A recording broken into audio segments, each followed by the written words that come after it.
Ladies love the skin. Ow. Bring it a little bit closer. The good skin, that is. That's why having a proper skincare routine is very important, and you need to feel Lapeef. The process is so easy, just 4 steps.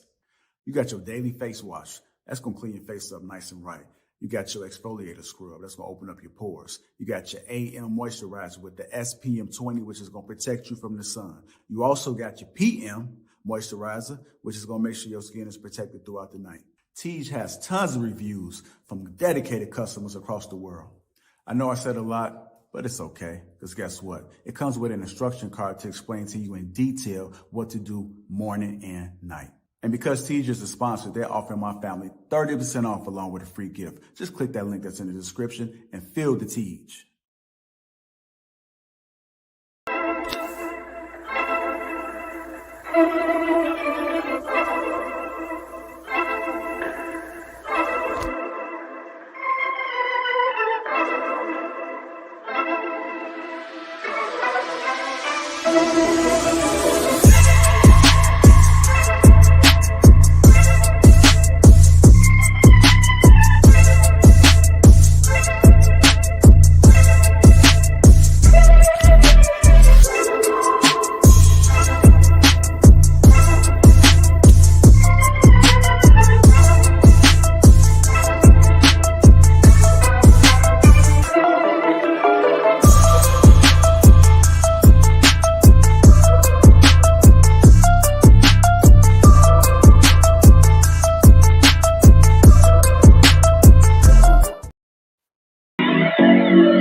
What's going on, family? Welcome to Lapeef-ing Sundays. Recording the crew. We got Jay a story to tell. We got Balance, Sham, Monet, Luis.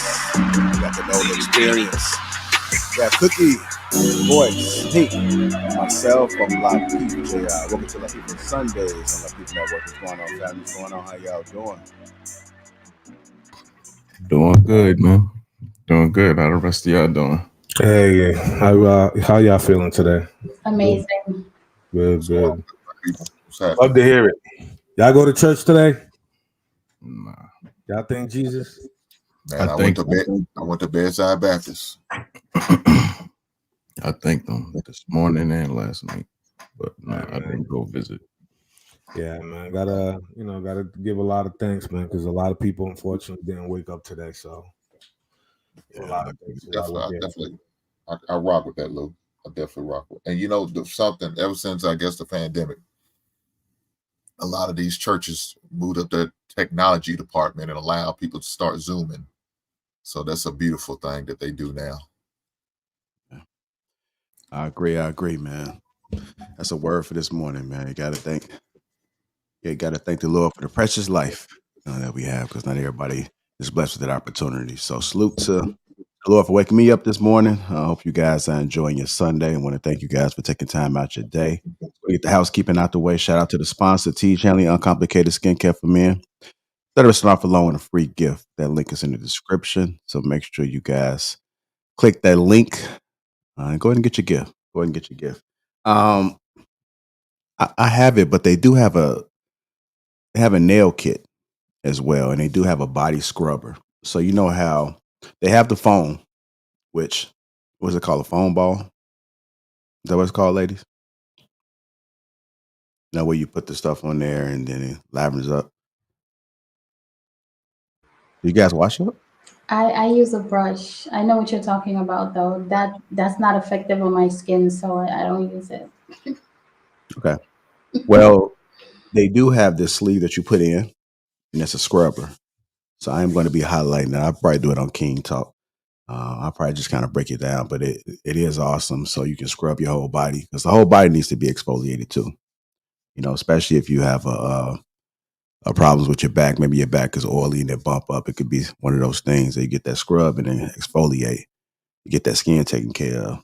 So whenever somebody's giving you a massage, they don't have to have that unpleasant experience, so to speak. So the Tease works, man. The Tease works. I'm enjoying the experience. I'm glad that we do have a skincare for men. It's dedicated to men. It's nothing like going to see those masculine colors and being able to just dive right into it, right? So I have a morning routine as well as a evening routine, and it's been serving me well. I'm not just sitting up here talking. I use it every day. So make sure you guys click that link, man, and feel it to each. My beard is on fire. My beard is on fire thanks to Sugar Curls and the Lapeef collab. Sure, man, King on top. I know Hink likes to come up here, and with all due respect, sir, I respect your opinions, and that's what we always do. We always say opinions, but I like to stand 10 toes down and say, I got the best beard in the game, man. And if it wasn't for Sure, man, I don't know if I'd be smelling good. I don't know if it'd be soft, moisturized. The opposite sex love it, man. So if you are one of those people that are looking to smell good, not only on the body, but with your hair, go ahead and get that Assure, man. I'm trying to tell you, man. There ain't too many kings that sit on top, but if you get this Assure, man, I guarantee the experience will be worth your while. Just ask the lady, man. Hink know. You know, Hink lady, she was bragging all about it. So should we go ahead and get that Assure, man? With that being said, make sure we hit the like button. Also, make sure you subscribe to the channel. We got an awesome panel today. Men, if we do need to fill out any hurt feelings report, let's make sure we do so. I think we may be outnumbered today, it looks like. I know Balance is all for the women empowerment, the movement, the perspectives, the voices. Men and women. Let me correct you. Men and women equally. Okay. Equal. 50-50. Partnership. Right, Hank? You know how I feel about that, JR, but we don't have to get into that right now. Yeah, we'll have to get into that, man. I'm pretty sure it'll come up. It'll be an opportunity for you to go ahead and, present your stance with that. That's right. I know that's right. All right. I think we go ahead and get started, man. I'm just doing well-being check. We good, voice? You cool? Yeah. So you got an album that dropped, right? Yes, y'all. I'm pushing it. Go and show me some love. Everything's up on YouTube and all platforms. The R&B Diva. Thank you. Thank you for mentioning that. Oh, thank you so much, JR. I appreciate you. On your platform, I'm going to say something about my stuff. Thank you. I appreciate you. You know, it's all about support, man. We support each other. I mean, people support hold me down. It's only right that we hold everybody else down. So y'all make sure y'all check out everybody's IGs, YouTube channels, and see what they got going on. Because if you ain't heard none, you're just only getting a sample over here. But there's life outside of Lapeef, and these people have some amazing things going on. So just make sure we continue to support each other, and I make sure I do my part. So as appreciation, and I just think it's just the right thing to do. Sometimes the right thing don't need an explanation, right? Just it is what it is. All right, that's a whole word. I might have to go. I might step on the pulpit one day, man. I think my calling might be coming. We're gonna go ahead and get to it, man. Let's get this show started. Hit the like button. Also, make sure you subscribe to the channel. Shout out to all my Green Gang that's in the chat. You want to become part of Green Gang, make sure you click that link that's in the description as well. We're gonna move into our first topic of today, which is kick out the troublemakers and things will quiet down. You need a break from bickering and griping. I'm going to go ahead and play this clip and let's get to it. Story of Jesus when the Roman guards came to take him and arrest him so that he could be presented to the Pharisees in order for them to interrogate him. The Bible says as they accused him, he did something very peculiar. No matter the inquiry, no matter the question, no matter the accusation, he answered them not a word. He would not respond to them. However, when Pilate, who was the ruler of the region, began to address Jesus, Jesus was willing to talk to him. So I thought to myself, why is it that Jesus was unwilling to have a conversation with the Pharisees, but he was willing to talk to Pilate? And then it dawned on me, Jesus knew that the Pharisees had already made their minds up about him. They were determined to crucify him. There was nothing he could say or do to change or convert their way of thinking. So he knew any conversation with them was completely pointless and it was idle. And because Jesus taught us not to engage in idle conversations, he had to hold himself true to his own word. However, with Pilate was open-minded. He was someone that had not yet locked in an opinion on Jesus because the Bible says he was asking the Pharisees, what has he done that is worthy of the punishment you all are requesting? So Jesus knew that Pilate understood authority, fairness, God's kingdom and he was worthy of a conversation. We've got to do better as human beings in realizing that some people have already made their minds up about us. There's no reason for you to argue with them in the comment section. There's no reason for you to get into it with them at the store. God wants us to have peace of mind. And the only way that we'll ever be able to accomplish that is to know the difference between a constructive conversation and a destructive dialogue. So add silence and restraint to your weapons of warfare, especially on social media. If people are troubling you, tell them be blessed, be blissful, and be blocked. Shoes and food. All right, man, let's go ahead and get into it, man. You got to kick out the troublemakers. You got to kick them out. Kick out the troublemakers, and things will quiet down. You need a break from all the bickering and griping. When I first heard this, I was thinking about how I'm trying to eliminate stress. I also thought about the experiencing that I'm experiencing with growth. I think growth is not something that happens with everyone, but then again, my growth is my growth. So sometimes we find ourselves trying to help people out, but they don't want the help. They don't want to help. They don't want to hear what you got to say. And I've found it today to let them people be. I've often heard on these panels that sometimes you can't save everybody. It's not meant for everybody to be saved. Some people gonna get it, some people not gonna get it. And unfortunately, you just got to lead them where they are. It is a peaceful solution. You know, you can explain, and if they don't want to accept, then they just don't want to accept it. You just got to keep moving on. So I'm curious to hear about what you guys have to say with kick out the troublemakers and things will quiet down. You need a break from bickering and griping. I'm gonna go ahead and start with you first, Luis. I agree. You know what I'm saying? But one of the things, the example that he used was like social media. I think it extends further than that point. I think social media is the first kind of point where people kind of see all the negative all those negative comments, all the negative feedback, right? And sometimes it will be under something that you post or something that you reply back to. But I think that also extends into your personal life. We sometimes have family members or close friends or people within our proximity that sometimes invite off and distance themselves, especially when they're individuals who don't show up in a particular type of way in their life to help support them. So I totally agree with that, but I just think that it extends a lot further than just social media, but it also extends in our personal life. That's all I got. All right. I'm gonna go ahead and go to you, Balance. What are your thoughts about that, man? Can you hear me pretty good? Yes, ma'am. Okay, I wasn't sure. But yeah, I actually made a TikTok about this. I want to say like 2 weeks ago about the same exact message. Because if you are a Christian, this is like biblical. It's in Second Timothy. I made a whole video about this, talking about how Christians are not supposed to be arguing with people. So it's Sunday, so I could talk about Christians. That's not what we're called to do. We're called to show the love of Christ. That's what we do. Not argue with people, not trying to be right, not trying to convert people through force. It's through love. So if you're not doing it through love, then you're wasting your time. And I live by this completely. I do not argue with people. I don't have the time. I don't got the patience. And I don't think it's fruitful. So I don't like wasting my time and energy on something that's not going to bear any fruit. So yeah, if we can't talk in love and get to something, forget about it. I mean, we're wasting time, and that's not how you convert people anyway. No matter what we're talking about, we're not just talking about Christianity. I mean, in general, if somebody's in opposition with you, getting them to agree with you is not going to happen by an argument. So it just doesn't make sense. And I wish more people knew that, and then we wouldn't have these debates all over social media and in real life too, because a lot of people end up in jail for a bad I can't even call it a debate, just a bad disagreement. And I'll leave it there. All right. Go ahead, Voice. What are your thoughts about it, ma'am? Kick out the troublemakers. I agree with that. And I want to go off of what Luis said about personal life because it goes further than social media, right?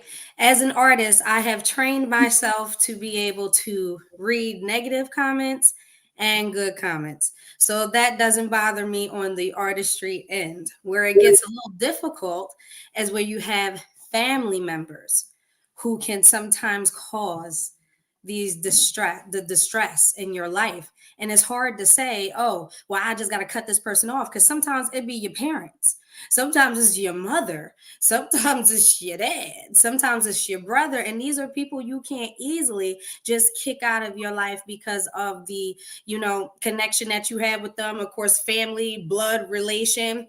You got your mom. If you're not out, getting along with your sibling, that's your brother. Y'all know y'all need to be talking to each other. And then, if you don't want to talk to your mom, oh, now, you only get one mom. You only get one mom, so it comes down to a point where, yeah, can we kick out chaos out of our life? It's easy to say it. It's easier said than done at some points in time. So that's where it can become like chaotic.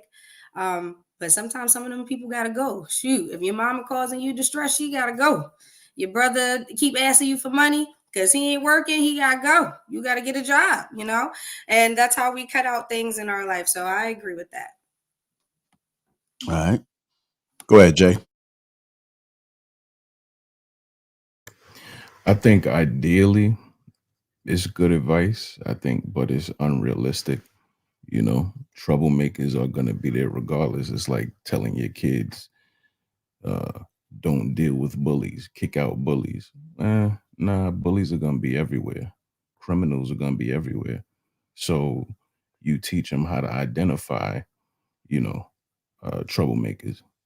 Teach them how to identify, teach them how to deal with them, because they're going to be everywhere. You could tell somebody, don't deal with this, don't deal with that, but it's amongst us. How do you deal with it when confronted? What should you do? How should you react? Because they're always going to be there. I mean, we were just talking about the Bible. So if they were there during then, imagine what they are now. Now they got cell phones, they got the internet, they work at Amazon. Like they at your front door, you know what I mean? So what are you going to do? Just teach people how to coping mechanisms. That's how I worked at a children's home, and we had plenty of those. I could tell who controlled the bunch, so I would have to deal with them. I would kick them out. They were there with me for a period of time. I couldn't be like, hey, you got to go. Nah, this is what he has to do for 6 months. So I got to figure out how to deal with him. How am I going to isolate him so he doesn't control the bunch? So I got to play mind games with him. What are you good at? Oh, you good at ball? Oh, you nice, man. Let me see. You distract them from being troublemakers. What are you good at? What do you like to do? So you don't have time to be manipulating the pack, because I'm trying to figure out what to do to enhance your confidence, because there's usually something behind being a troublemaker. Troublemakers don't wake up troublemakers, or are not born troublemakers. They become that. So you figure out what their thing is.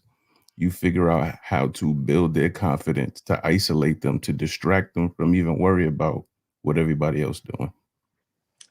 Jay, you're definitely describing a job with children. I know that's true, but I'm just going to ask you, have you ever heard of an energy vampire? I'm talking about grown people. Energy vampires. I say starve them. They're not getting my energy. I don't care if they're at my job. Unless we're talking about work, I'm telling you, they're going to be starved of my energy. I just don't, they're not getting it. I don't care. But think about what you said, Balance. Unless we're talking about work. Unless we talk about work. How much of our lives is work? It depends on who you are. Thank God I work from home. That's a fact. That's a fact. That's a blessing. It is. But I'm saying, for the vast majority. Mm-hmm. I worked with people before. People try to sabotage me, all types of stuff. I've been there. But I'm just saying, arguing back is not going to solve nothing. Right. I'm not. Yeah. Okay. That's not what I wasn't saying. Argue with them, but you got to figure out how to deal with them. All right. I'm going to go ahead and go to Nola. What are your thoughts about it, man? I love what Jay said. People are here. And no matter, I tell this to my son too, because he'll come home from school and complain about people. It's really a matter of figuring out how to maneuver through different personalities, different energies, no matter where you go. And it might be in church, you know, that you're encountering people who are either trying to sabotage, but there are also levels to it. You know what I mean? There are levels to what a troublemaker is. And I've even found on this very panel, there have been people that I'm like, why do you seem so committed to disagreeing with people? You know what I mean? Like, why are you so committed to always making things into something that is not, and argumentative? But it kind of feels like it's good for entertainment. It feels like the people who are listening and watching, that's the type of stuff that they like. So are we uninviting those people from the panel in the future? Ooh. I feel like Noah was taking shots at me, JR. You Can I talk fill out about my Sweeney. report? He's not even here Can I today. fill out my report right now? I'm sick of this shit. I ain't got to take this. No, I love you. No, I love you. All right. Go ahead, Shan Monet. So I hope I'm on topic because I was doing something when that clip was going. But if we're talking about negative people, negative energy, I think that, so I get to hang around negative people all day because I am a teacher and I do have behavior issues in my classroom. It can become a problem. Still trying to work that out. But as far as you adults, it's horrible. I didn't even know it was so much bad energy in the world until social media became a thing. Like, I'm just not even used to being in my place of business because I'm a teacher. I don't see it like that. I guess because most teachers have, you know, they're there for kids. It's just a personality that comes along with teaching. So you rarely see that. But as it relates to just everyday life, when I'm around people, I don't really have negative people around me like that. But this social media thing, baby, the comments, it's just like, and it's almost the same people over and over and over again. I'm like, child, go to church, holy water, baptism, something, because you got a demon inside you and it needs to come out. you need some help. It's like ridiculous. Like the world owes them something. Like we are their problem, and we don't even know you, sir. Like, it's just horrible. I don't know.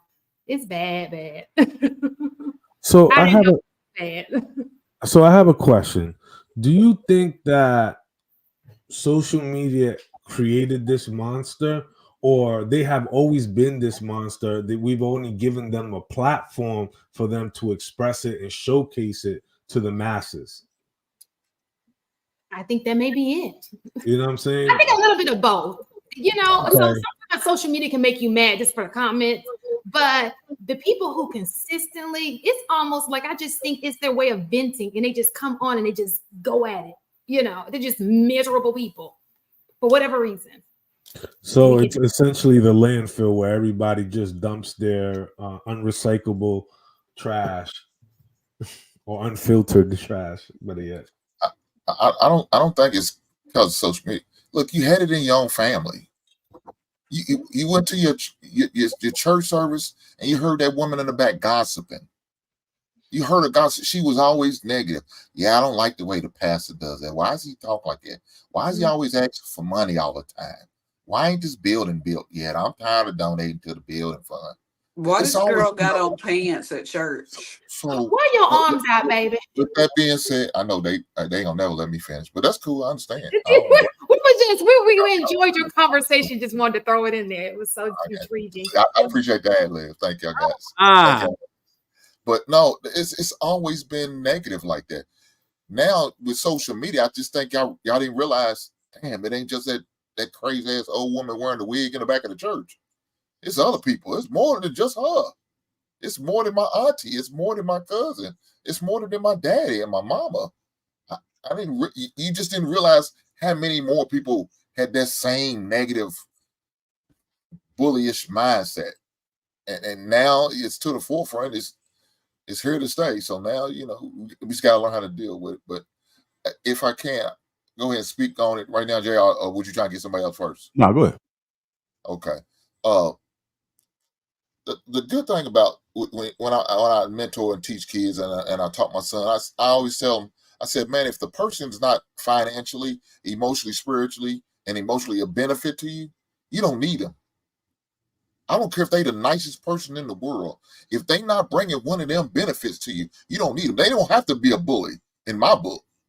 If you don't bring what I need and looking for, I don't want to have nothing to do with you because you're wasting my damn time. I don't believe in wasting my time with bullshit, especially with people. So, kicking out the trouble, yeah, that's a must. You should. You let them go. And sometimes, unfortunately, it's got to be family. You have to distance yourself from your family. Now, hopefully, it's not your mother, your father, your brothers, or your sister, and it's your second and third cousins. But if it's not, you might have to love them from a distance because you know emotionally you just can't afford to have those type of individuals around you.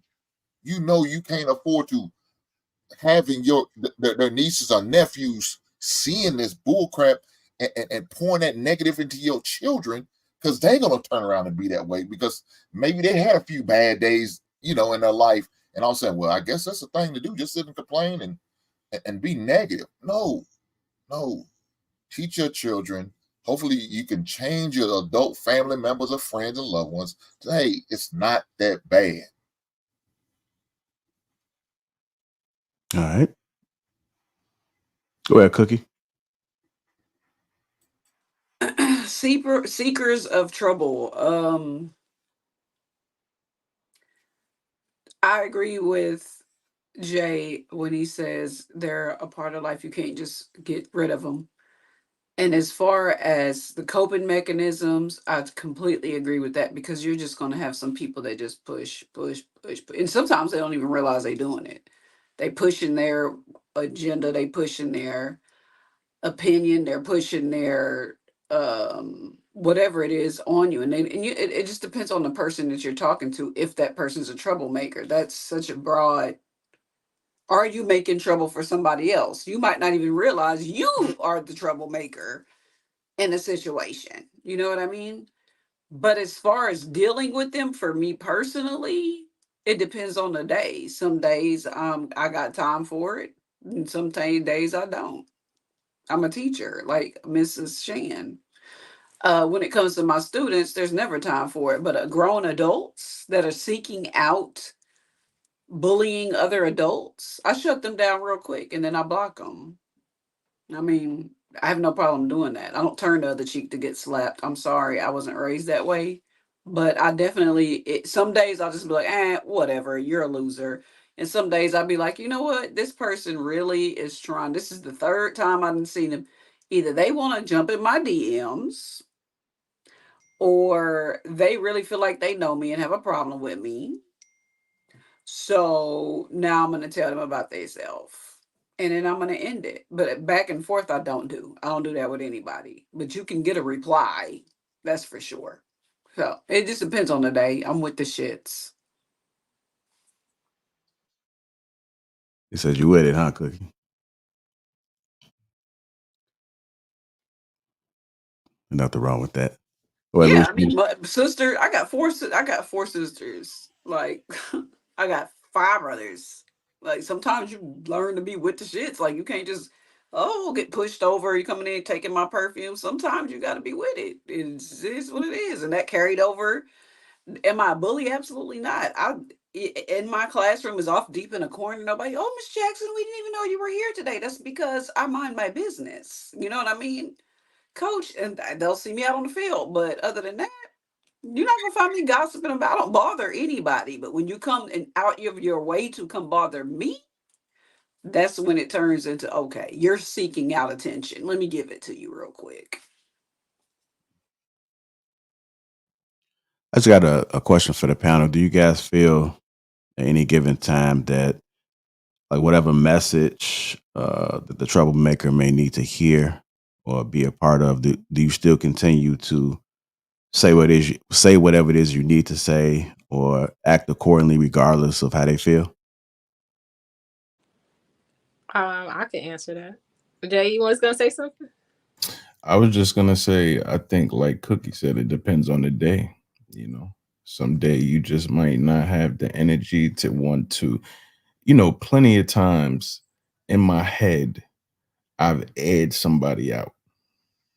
But I'm like, man, I don't have the energy, because what I'm going to say to them is going to not be good. And then their reaction, and I don't have the energy for the process. So I'm just going to say nothing. But then other days, I feel like you got to get this clip. You got to hear this. Like, if I don't tell you, you may go around thinking that everybody else feels a certain type of way. Let me just give you a heads up on what's really going on, but it depends on the day. So what I personally might be fighting or going through. Okay, I'm not sure if you have any children, but what if it's one of your kids? Don't have any kids. Younger family members, I've had to do it, but nah, no kids. My daughter didn't see me be with the shit, so she don't do that.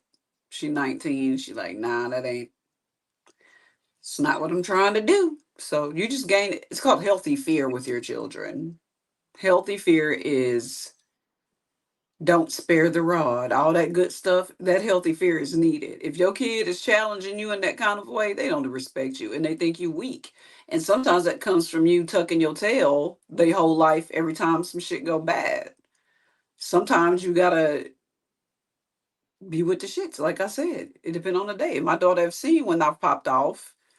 And if it was somebody that's reaching out to me, bullying me or doing something, or how I talk to people that talk crazy to me some days, and some days I ignore it. But she don't want to take that gamble because she don't know what day it is. Let me just put it that way. I want to give a personal example because I used to work around people. I worked in a state facility and I had a coworker who was just miserable. I mean, just unhappy. And we got to remember, a lot of people, they're not like that for no reason. They're trying to get some negative attention. They got a lot of stuff happening in their lives. They got a lot of trauma. They got their own abuse and things happening. That's why they take their hurt and pain out on others. Hurt people, hurt people. We heard all that before. Yes, we know. But anyway, at this point in time, I came late to work one day. I called in, but I guess they didn't relay the message to her. And 2 other people didn't show up. So they called her in to work on her day off. And she was livid. She got there before me. Then when I got there, when I tell you this lady cursed me out, talk about how she's not a supervisor. She is my peer. Talk about why I'm late and why I'm walking so slow. She saw when I pulled up in the car and it don't take nobody that long to get out the car. Curse me out. I'm like, excuse me. I was like, hold on. And then I thought about it. I'm like, yes, I can curse her back out in front of everybody, but it's not even worth my energy. I was like, oh man, you must have had a bad day, huh? No, I said, you must have had a bad night, huh? And she was just floored. I was like, it looked like you had a bad night. And I just walked away. And she was like, as I'm walking away, she was still cursing me out. And mind you, this was in front of everybody. So I mean, everybody saw it. She got rolled up for it. But before the end of the day, she came to me crying to apologize. Before the day ended, talking about, you're right, I really did have a bad night. And I'm sorry. Like I did not go back and forth with her at all. And I think she's never seen that before. She's never seen it. So she thought we was gonna have a fight. Like, I'm gonna fight you for. I'm a grown woman. What I look like fighting? Anyway. Now, you deserve that. You know you was dead wrong for coming in late. No, if you call in late and you come in late, it's a part of life. So I mean, she just got to get it together. Some people just really have a lot going on. We don't know what happened to her last night. But anyway, that's my story. My dad taught me to kill him with. My mom taught me to kill him with kindness, and my dad told me to kill him with sarcasm. So I feel you every way. Misbalance. When I say I'm with the shits, it's not like I'm not gonna swing on nobody. That was 18-year-old Cookie. I've left her where she's at. But as far as word games, like I'm gonna make you rethink your whole life and your whole approach and why you came and talked to me today the way that you did. But I'm not going. When I say with the shits now at 41, it's completely different from when I was 18. Yeah. And sometimes, Cookie, people just need a kind word because they probably was cursed out at home. They probably don't have no friends. They ain't got no loved ones. They just sometimes need a kind word. I'm just saying. Yep. And sometimes it's empathy. Sometimes I feel like what I have loaded up could break this person. You know what I mean? Like this could be I could be the wrong person on the wrong day, and I just don't feel like being that person. You know, like when I was younger, I did music, and in my head, I had an age where I was gonna stop doing it. I was like, if I'm not at a certain point by this age, I'm done. And you know, I've seen other like circle of people that like kept doing it. I said, Leo, like, yo, I'm not gonna be 45 talking about a mixtape. Like, it's not happening. But I can't be the one to crush that dream. You know, you 45, I can't be the one to crush that dream. I just don't. It's empathy because I was an artist. So I understand how that feels. So I can't do that for you. But in my mind, I'm like, fam, it's I'm time to wrap sorry. it up. I Gotta get get it. some No, music. sometimes I you just lied gotta to the tell panel. My them. bad. I'm like, Sometimes you just gotta tell them. That's why we suffering with the music right now. Okay, that's why we suffering. That's why artists like me, who are actually really talented, cannot get a chance because we suffering because of that. No, tell them to hang it up flat screen. Okay, we don't want any of that. We don't. Okay, we want some good stuff. We tired of hearing that mess. And it's not to say that you can't do it when you're older, because there are a lot of artists that are in their mid 30s that have gotten Grammys in their 40s just now, you know, and been going for a long time. So, but some of them other artists, no, I tell them to go ahead and exit stage left because it ain't working for you. Mm-mm. Jay, what was your question? I'm kind of lost. I don't know. The question was me asking, do you sometimes feel obligated to still have to stay in it with the troublemakers? Maybe it might be a message that you're trying to send, or maybe there could be a parent or a child that you are tied into and that you're still responsible for. So is it ever a time that you saying, you know, F what, I know they're a troublemaker, but they're going to learn today? Oh yeah, but look, if you got kids, more than likely your kid's going to try you some point in their in their time. They're going to try you. Now they could either physically try you, or they're going to emotionally or verbally try you. But they're going to try you somehow, somewhere. They're going to test your gangster. They're going to test your patience and your understanding and your love. They're going to do all of that. That's a must. It's a rite of passage, I think, for these kids. It's all about how you handle it. So I remember my son one day talked tough. We went out in the backyard, got the gloves, and we knuckled up. You talking slick to your girlfriend on the phone, talking about I can't stand him. I'll fight him. I'm not scared of him. Okay, come on, buddy. Let's get this lesson. I told him, I said, I'm not gonna hit you in your face because you light skinned. And so I don't want to hurt you.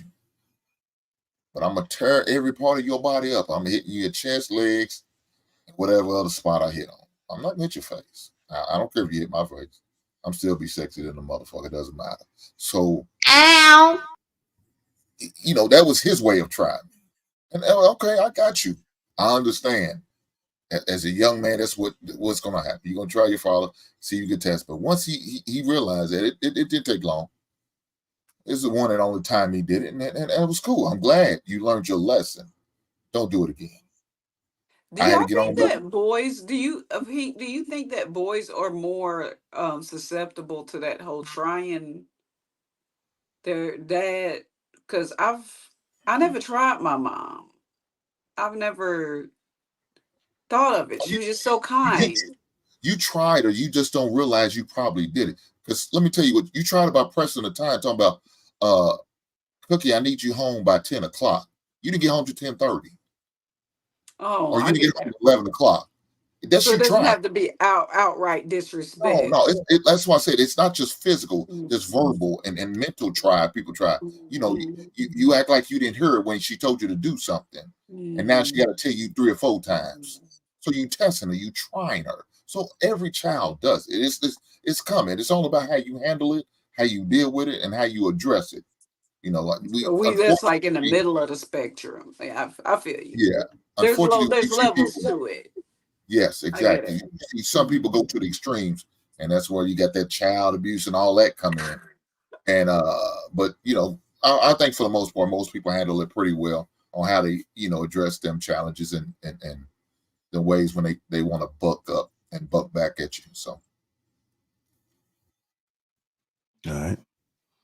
We'll go ahead and keep it moving. You guys just tuning in. Welcome to Lapeef-ing Sundays. Make sure we hit that like button and also make sure you subscribe to the channel. Shout out to the sponsor again, Teach Hanley, uncomplicated skincare for men, 30% off along with a free gift. Make sure you guys get that Assured Man King on top as well. The link is in the description. Hit the like button and also make sure you subscribe if you haven't. I see you, Lauren, Mr. BX87. What's going on? Leroy Jenkins, Royce.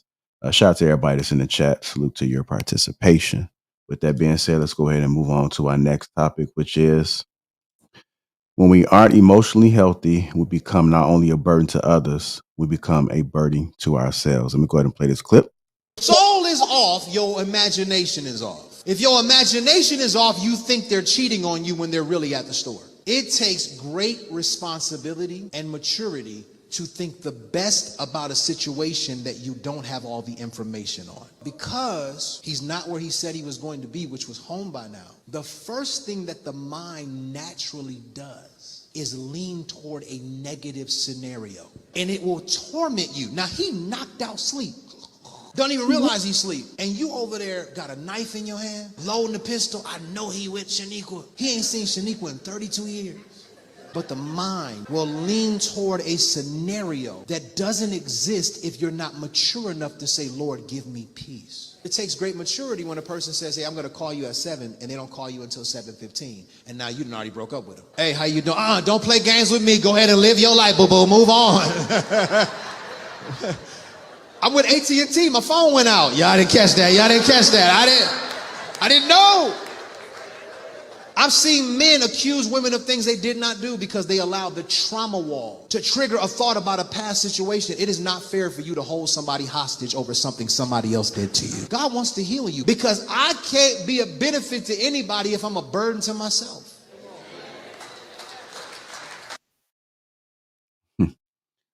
Let's go ahead and get into it. When we aren't emotionally healthy, we become not only a burden to others, we become a burden to ourselves. The mind is a very powerful. It's very powerful, man. You'd be surprised when people lose their mind or never had control over their mind, the spaces and situations that they create, it'll take you someplace. And when you notice that, you might have to exit left. I know we talked about it on the first topic as far as leaving those troublemakers. Some people have troubled minds. There ain't nothing you can do about it. There's not nothing that you can heal. They need to seek healing themselves. So let's dive into it. We aren't emotionally healthy. We become not only burdens to others, we become burdens to ourselves. I'm going to go ahead and start with you, Miss Chamonix. Come back to me. I'm trying to think. Okay. Well, I'm trying to think too, man. Let's take a moment of silence when we all can think for a second. Let's take 10 seconds. Let's get it together. We're going to do breathing exercises soon. I can't believe it, Jesus. I can't believe it, Jesus. Okay. All right, Shane, you ready? She's still breathing. Oh, she's still blowing in the wind. All right, go ahead, Louise. Yeah, man. I love this video, man. I really like that. I was just kind of sitting here thinking to myself, like, wow, man, that is crazy to think about. But I would say this, when people unfortunately sometimes don't spend enough time with themselves away from the noise, from car pollution sounds, from just the city, just be in a tranquil space and sit with their own thoughts. You know what I'm saying? And wonder about why they think the way that they do, why they do the things that they do, and is it conducive to their overall health, into their overall relationships, right? It's like, man, like I feel this type of way, but I can't pinpoint the source of why I act this way or why I have this impulsive reaction anytime I'm left alone or I feel abandonment or it's all these subtle things. Once you start to kind of sit with yourself long enough, you start to kind of pinpoint the issues and how to go about remedying them. You know what I'm saying? Like, I think I need to talk to someone or I need to work on steps to fix this about myself. And people need to get comfortable with spending time alone, having that alone time. It's not a long period of time, but have moments where you kind of think about your thoughts, and we talk about healthy, but unfortunately we at times we only talk about the aspects of healthy from the perspective of what we eat and what we drink. What we listen to is also could be unhealthy. You know what I'm saying? Just as much as what we eat and what we drink. What we read could be unhealthy. You know what I'm saying? The spaces in which we interact could be unhealthy. So there's a number of factors that play to that unhealthy aspect that also affects our mind and our mental health, that makes us think and feel away. You might hear a story that happened to somebody else, but somehow you internalize it, and then you end up projecting that same story and scenario that is not part of your life onto one of your loved ones or your person, right? And I think that's a rather unfortunate thing, because you're making them pay for something that someone else did, even if they were in the picture or not. And I think that people need to be very conscious of those types of attributes. That's all I got. Hey, Luis, if a person is not conscious that they're doing this, um, where does the solution come from? Is it up to other people to then step in, or do you just lead them? Well, I would think if you have a supporting group of people who you are close with and you built a relationship, they at least have a sidebar conversation. It's like, hey, look, I didn't tell you this last time, but I picked up on these tendencies, or I picked up on these things that you've done consistently, and I think it's detrimental to you. Or I think it's a problem for you. You know what I'm saying? And I think it's affecting our relationship, and I think it's affecting your relationship. I think you should really consider talking to someone. Or I think you should really spend some time by yourself thinking about why does that trigger you, or why does that get you upset, right? I don't think it's always necessary to present them a solution. I just think it's important to kind of hold up a mirror and let them see the version of themselves that they themselves do not like, so they can be at least aware of it, and somebody has pointed out for them to take the next steps to better their situation or better their mental health outcome. Go ahead, Cookie. Okay, so this rolls back into our first topic. So if you see somebody, whether it's mentally ill or they have a certain way of thinking, however it goes, this sounds like a person that could potentially be a troublemaker for themselves or somebody else, right? So, like I told you, on some days, in some situations, you have to be with the shits. Because what Luis just described was a certain level of being with the shit. You got to tell them, hey, you got a problem. You know what I'm saying? You need help. This is for people that you care about, not strange. Well, maybe strangers. It just depends on the person. But I agree with Louise, and that's usually what I'm doing if I do reply to somebody, I'm telling them, hey, you're sounding a little zesty. I'm very sarcastic, I'll admit that. But, for the most part, you know, you being a little extra, or you being a little dramatic, you might want to go get that checked out. I say that with love, because I'm gonna be vulnerable and answer the question of when are emotionally healthy people, because of the burden of it. Okay, so my thing with bullies, I had to sit down in a space and with therapy and in my quiet space and figure out why I had such a big problem with bullies. I can't stand bullies, and I'm a teacher, even at work. I don't understand why people bully people. And I was like, well, why do I feel the need to be Captain Save 'em for these people that are being bullied? And I realized it was because I was a quiet child. And in elementary school where I went, and I was one of the only black kids, I was bullied. And I spent every day of elementary school until I got kicked out for fighting.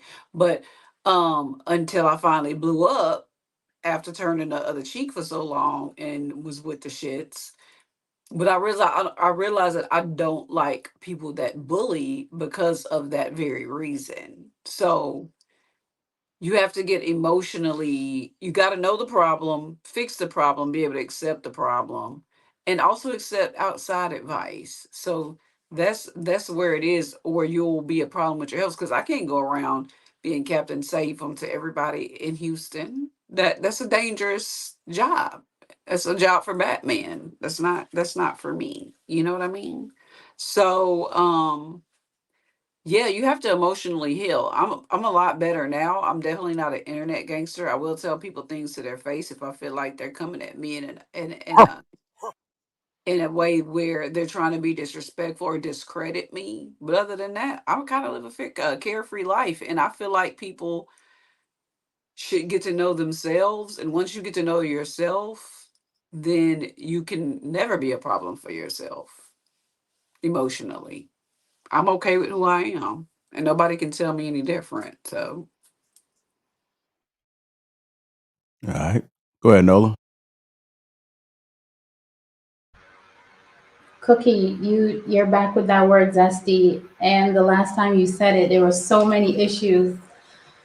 Somebody's already mad about that. I'm sorry. I was cracking up. I'm glad I was muted, but I definitely walked on both sides of the fence when it comes to emotional health, because there was definitely a time, you know, when you come out of your childhood, you come out of adolescence, you don't always know, or you're not always able to gauge your emotional health. You're not really thinking about that. You just know you're going through stuff. It's not until you come into the adult world and you have to start dealing with life, and you realize, well, hey, I'm not coping well in my relationships. I'm highly triggered. Like, certain things are making me upset when these things don't even bother them. So I definitely was on that side of the fence. And like a couple of people mentioned, therapy. I've gone through therapy, and for the people who don't understand what therapy is and they're not interested in therapy,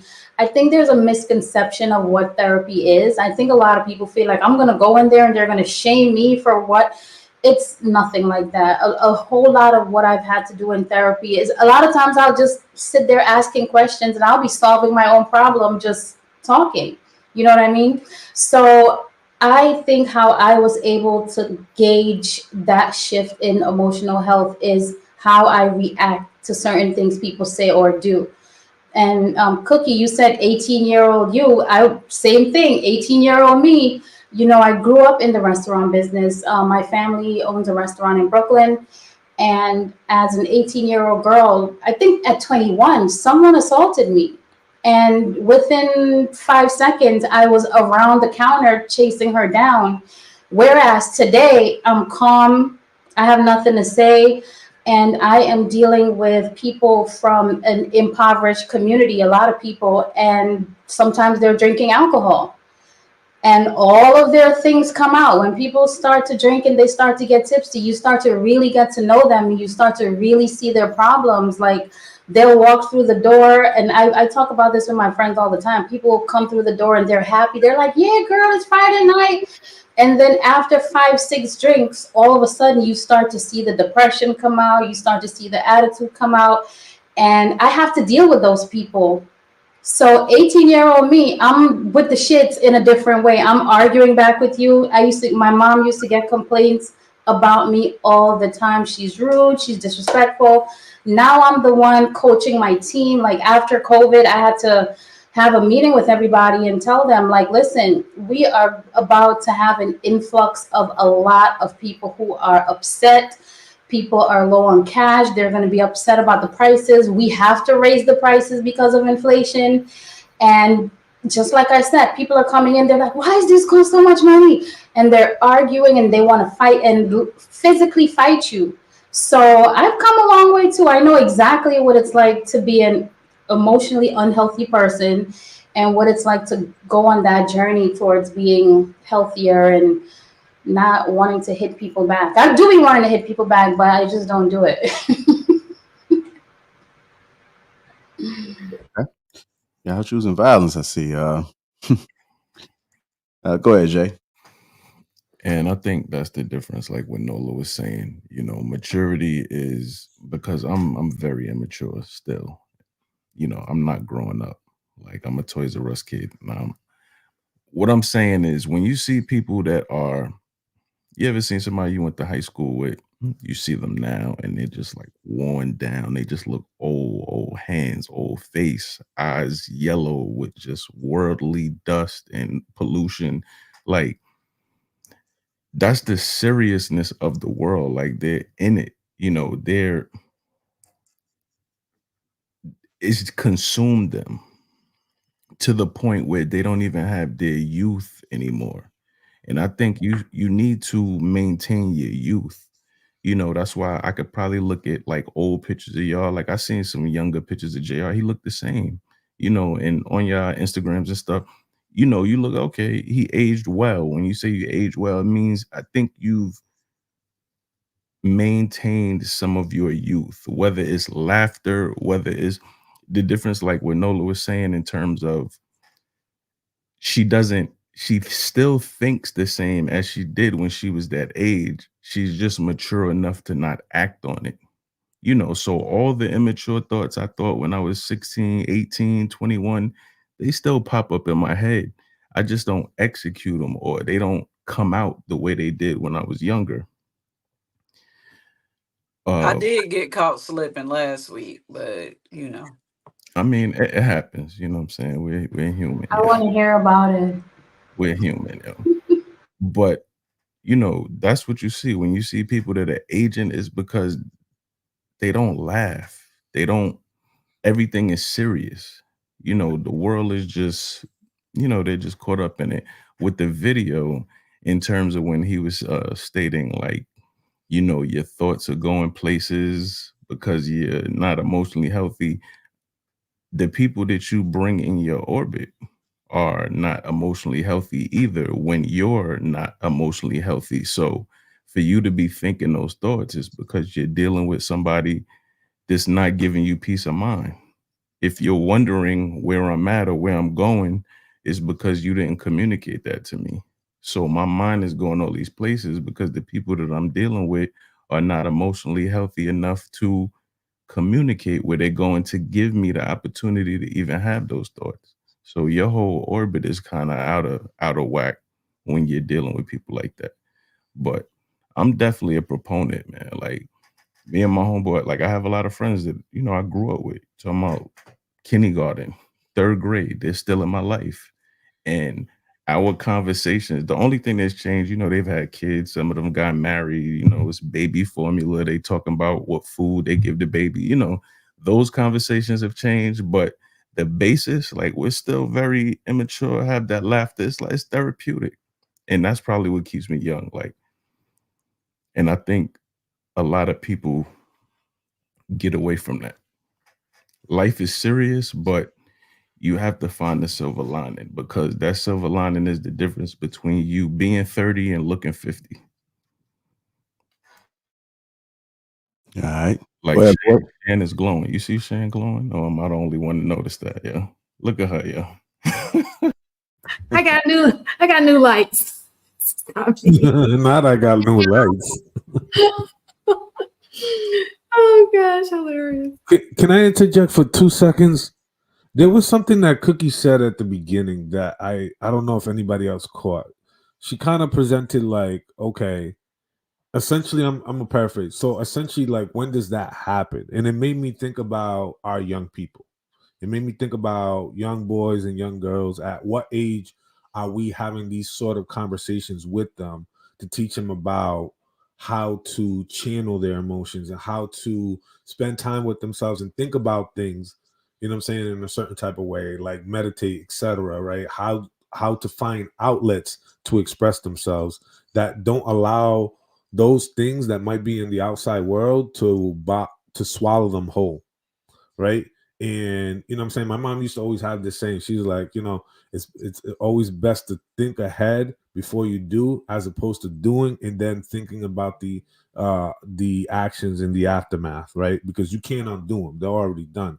And I find that today, and in a lot of people are just doing things very impulsively without thinking about the long-term ramifications of it, right? And sort of, I just want to kind of echo that same sentiment of like, what time do we really start to kind of culture around having these types of conversations with young people so they make much better informed decisions at a young age so they become much better adults in the future. I think you have to I'm sorry. I was gonna say real fast. I think with my kids, the age that they was able to have they was able to talk and communicate. That I think that's probably the age, that age. I don't, of course, different kids, different things. Say about 3 or 4, 5 years old to the most.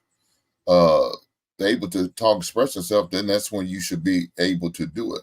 I know now with my daughter, I kind of gave a little more leeway because she was a girl. So, but with my son, I said we're not doing all this crying. Use your words, open your mouth, talk, communicate.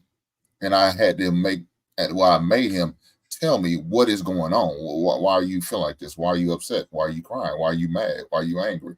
So I think with our kids, when they get the ability to talk and understand really what they're saying, not just able to talk, say mom and daddy, but just able to have some type of understanding what they're saying when they are saying the words. So, Luis, are you talking about like our personal children or like kids that I teach and I'm around? I think it could sway from both sides. I think it could be from a parental standpoint, but also someone who is in proximity teaching or mentoring young people. You know what I'm saying? I think Right. I want to kind of cast a wide net where we're having some sort of influential impact on young people. So, well, when my dad realized I was getting in trouble, I'm sorry. He knew I wasn't a troublemaker. He knew that I was always reacting to somebody else. My dad would come up to the school and literally be like, "What happened? Like, what actually happened? I know Zamal might have done this or done that. I just said my government name, but tell me what made her pop off." So once he realized I had his temperament, I was probably about 10 years old, and he started putting me in things that would make me tired, putting me in things where there could be rewards before participation trophies. Like I started running track, I started playing basketball, where it was like, I kind of got better things to do. And if I get in trouble, I can't do these things that I like to do. So for me, it started at a young age. For other people's kids who I don't have, well, for my own child, when I realized she was like me and her father, let me throw that in there. Um, I started sending her to boxing classes, which I don't know was the best thing, but it helps for relieving tension. Kickboxing, she started playing sports, she started doing volleyball, just keeping her too busy to think about and be involved in mess. And then for the kids that I coach, we have like 2 times a week, we do just like yoga. Like I'm trying to teach them, give them a foundation of peace before they even get sent off to college. So I'm trying to make changes actually in the community, because I know with the hormones and the girls and the boy, it becomes a big issue. So you're right. If they're not getting it at home, some of my kids have very good self-control because you could tell what kind of parents they have at home. Um, but some of them need a little guidance. So we do yoga, we'll do Tai Chi. So they're learning a lot of different stuff, and I don't think there is a specific age where that starts. I just think it's whenever they're ready to grasp the concept that that's not the way that they can live their life. It's when they're ready. So I can force them to do yoga all year long. I had one girl, I'm not doing yoga. I'm not doing yoga. I was like, I'm not forcing you to do yoga. You're gonna get a 0 for the day, but you can still pass the class the rest of the if you do everything the rest of the week. I don't want to do yoga. And then all the other girls were doing yoga, and she saw the changes, she saw the attitude changes, and she was the oddball out. And by the end of the semester, she brought on she went and got a mat out of the closet, sanitized it, and she was doing yoga. You know what I mean? So it just depends on when that person is ready. Like I was ready, and I lied to the panel earlier. I said 18. I beat up a couple of people in college. I just wasn't no social media back then. So I was an athlete, so it's kind of protected. So I would say roughly around 20, One is when I really just got control over just like, who are you talking to type person. You know what I mean? So I just wanted to be honest with the panel. So yeah, that's too late. That's way too late. Not when you're protected in an umbrella. No, I'm talking about with these kids. You can't. That's part of the problem now. Most of these kids don't know how to express themselves. They should have been doing it. When I'm teaching my son and my daughter how to talk, I'm also teaching them how to express themselves, not just to tell me I'm hungry, I got to go bathroom, or I want to go outside. I'm teaching them how to express themselves. I'm making them eye contact. I'm not down there. I'm not up there. Don't look around. You look directly at me. I don't care if I'm Oh yeah, I get that lecturing part. you or if I'm praising you. That shouldn't matter. But at the same time, I need for you to tell me what is going on. Yeah, I absolutely. don't want to just sit there and wait till they get a certain age where I think they're mentally mature enough to know. I need to know, even if you don't understand some of the words you're saying, but you know how to say the words, say it, express that, share that. So now I can explain to you what you're saying and and maybe what you really mean. You know, to wait till they get say middle school, high school. Oh, they're too late. Well, those aren't my children. Can I interject, because I'm not young, but I'm not old either. I'm kind of in between. So like I do have a son. He's 11, right? So I kind of like see from his standpoint a little bit differently because I am closer in age to him. And I just, I guess you could say I'm fresh out of high school for 14 years. Yes. Or I only been out of high school for 13 years. But sometimes, like as a kid growing up, a lot of that stems from you not even being able to express yourself at all with parents, sometimes at home, because sometimes that's where that starts from, not being able to articulate or being able to like put that anger and displacement of anger in different places. They go to school and then you beating on people at school because at home you're not allowed to really express when you're upset about something, because your mom's like, what you got an attitude for? What you paying bills in here? You got one of those parents that don't allow you to express how you feel, and it gets shut down a lot of the time. So it's like you tell a child stay in a child's place. You ever hear your parents say that all the time when you're trying to express yourself or tell them, hey, this was wrong? That is usually happens when you tell them the parent they wrong in a situation. They like to tell you to stay in a child's place. But what is that place if I'm not allowed to express what I felt was wrong? You're telling me now that I can't say anything. So that's where that comes from. So did you hear the question? She said, what's wrong with you? Right then and there, you're inviting that child to express what is wrong. And that child should take the opportunity to share what is wrong. What is wrong with you? Oh, okay. Here, she opened the door. Bitch, I can't stand you.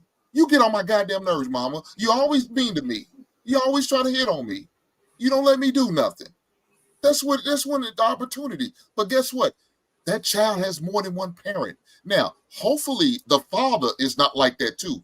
Now, if he father like it, he comes from a trash ass bloodline, and I feel nothing but sorry for that child, because that child's got nothing but heartache and headaches ahead of him with two ratchet ass, sorry ass parents. So hopefully he can go to somebody, maybe his friend's house, a neighbor, maybe a big mama.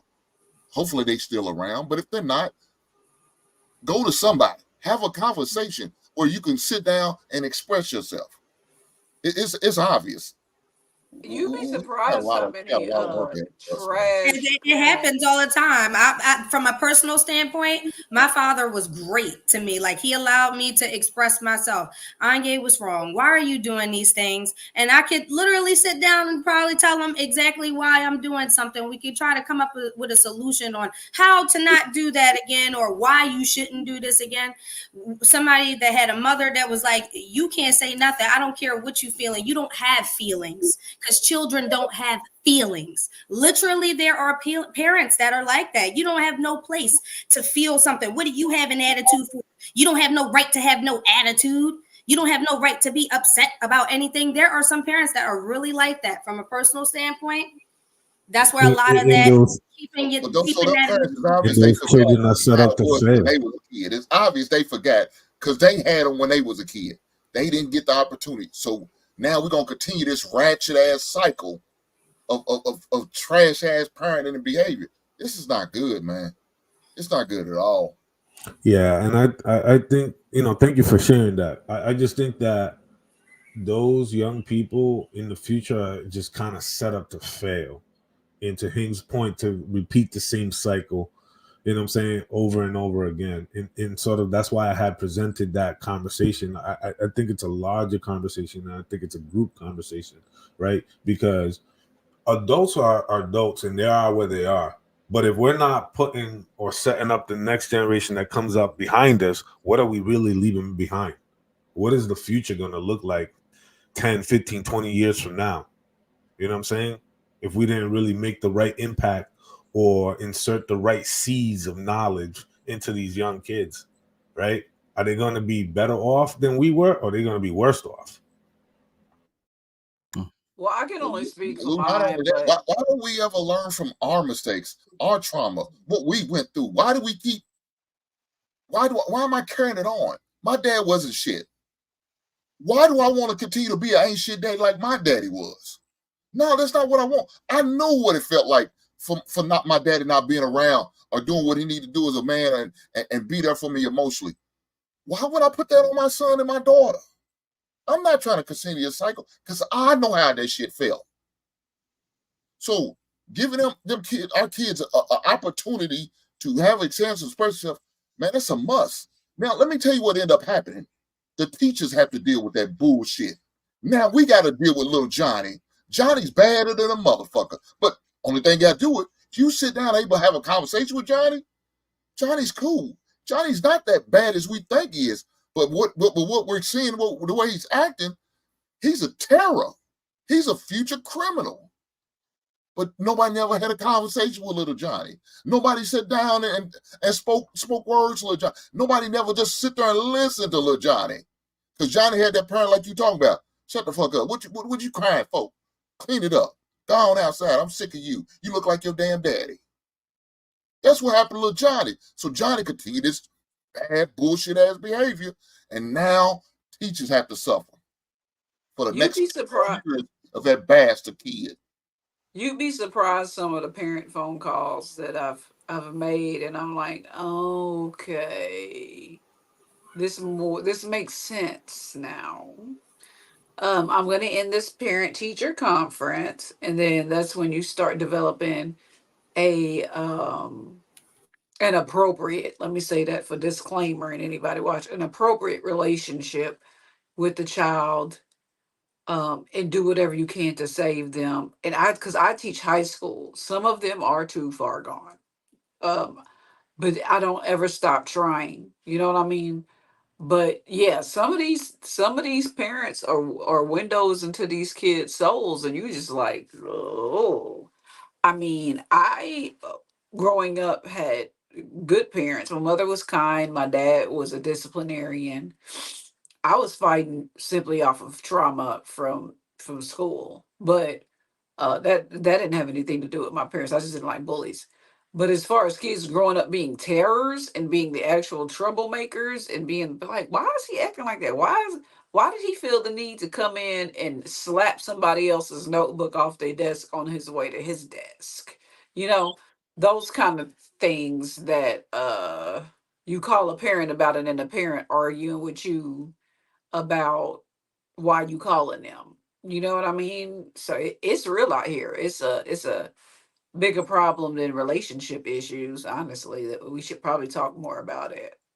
I mean, I believe it. I mean, I just y'all some soft ass parents out here. Y'all some punk ass, bitch ass parents. Y'all ain't shit. Most of y'all.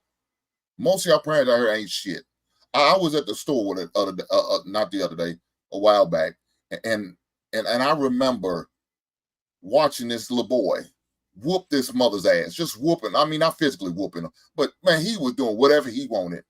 And I tried to help. I said, young blood, don't do that, man. That's your mother. Respect your mother. She looked at me talking about, don't talk to my son. It's not your son. Don't talk to my child. Okay. Ragged ass heifer. Let that boy just keep. I hope he drag your ass down the store. Now, you try to help some individuals and they don't even want to receive it because you're not allowed to say nothing to that child. Where somebody's honestly wholesomely trying to help you, not looking for nothing. And I'm not trying to get with you, man. You ain't shit to me. But I see a child, a little boy who, you know, I can relate with, killing you out. But you don't want to receive help. I'm trying to help you out. Just so those words of letting that boy know could probably make a big difference. But that's okay. You're not willing to receive it. Good luck to you, ma'am. Good luck to you. These some of these parents don't recognize a village when they see one because they didn't have one themselves. I agree. And I think that's the biggest problem. That she didn't understand that you was just trying to help her and him at the same time. Instead, she was like, "Who are you talking to?" I get it. I see it every day, man. I know exactly what you're talking about. It's a problem. It is a huge problem. We have a mentor program at my school, and the boys in there, they get called cornballs and all kinds of stuff. Boys bullying them that ain't in the program, all constantly fighting, and it's trying to smoke weed pens in the back. I'm like, listen, don't call these boys cornballs because they want to get their life together and want a father figure. You know what I mean? They know what a village looks like.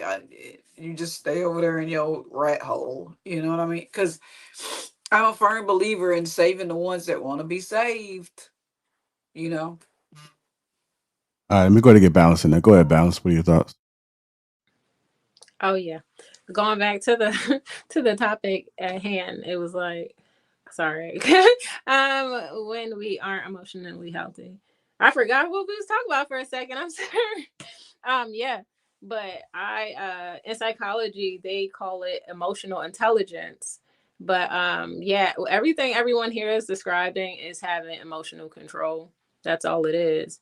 And yeah, I talk about the balance of life because so many people are lacking balance. I don't like a lot of times on these panels that somehow we always jump from one extreme to the other.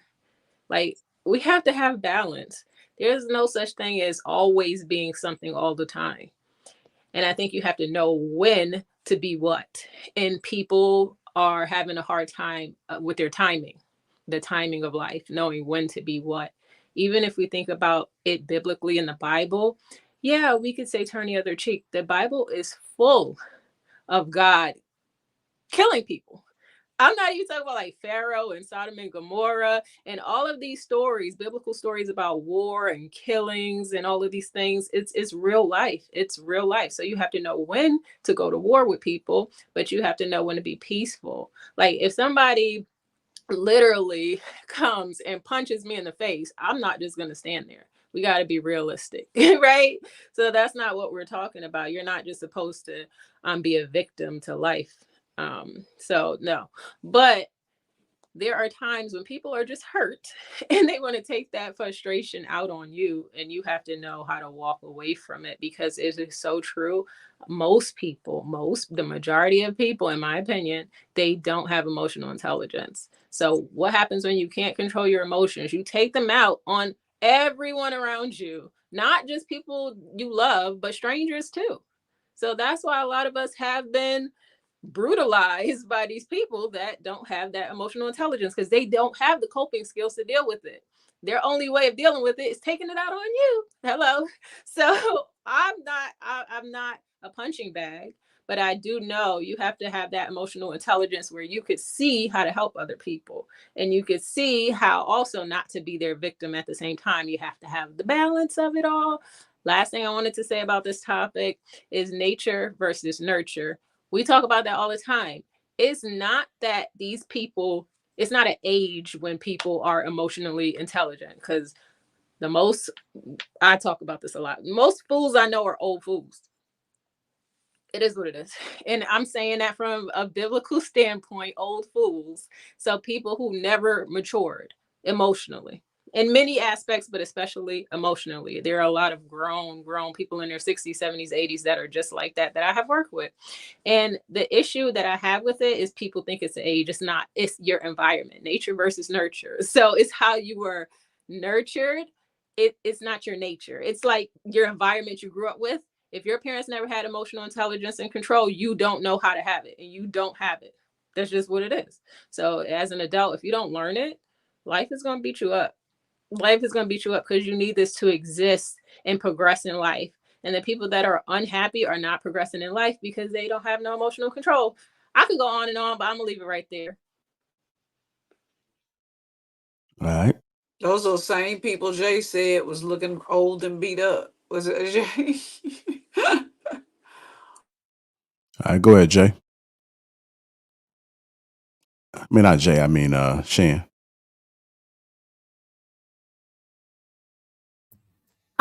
So a couple of things I heard. I was trying to go back and rewind that video because it just went everywhere. But one of the things I heard, I know the young lady was saying when you're a child, your parents tell you to stay in your place. But usually when that happens, that means they don't want you to be in a grown person's place, right?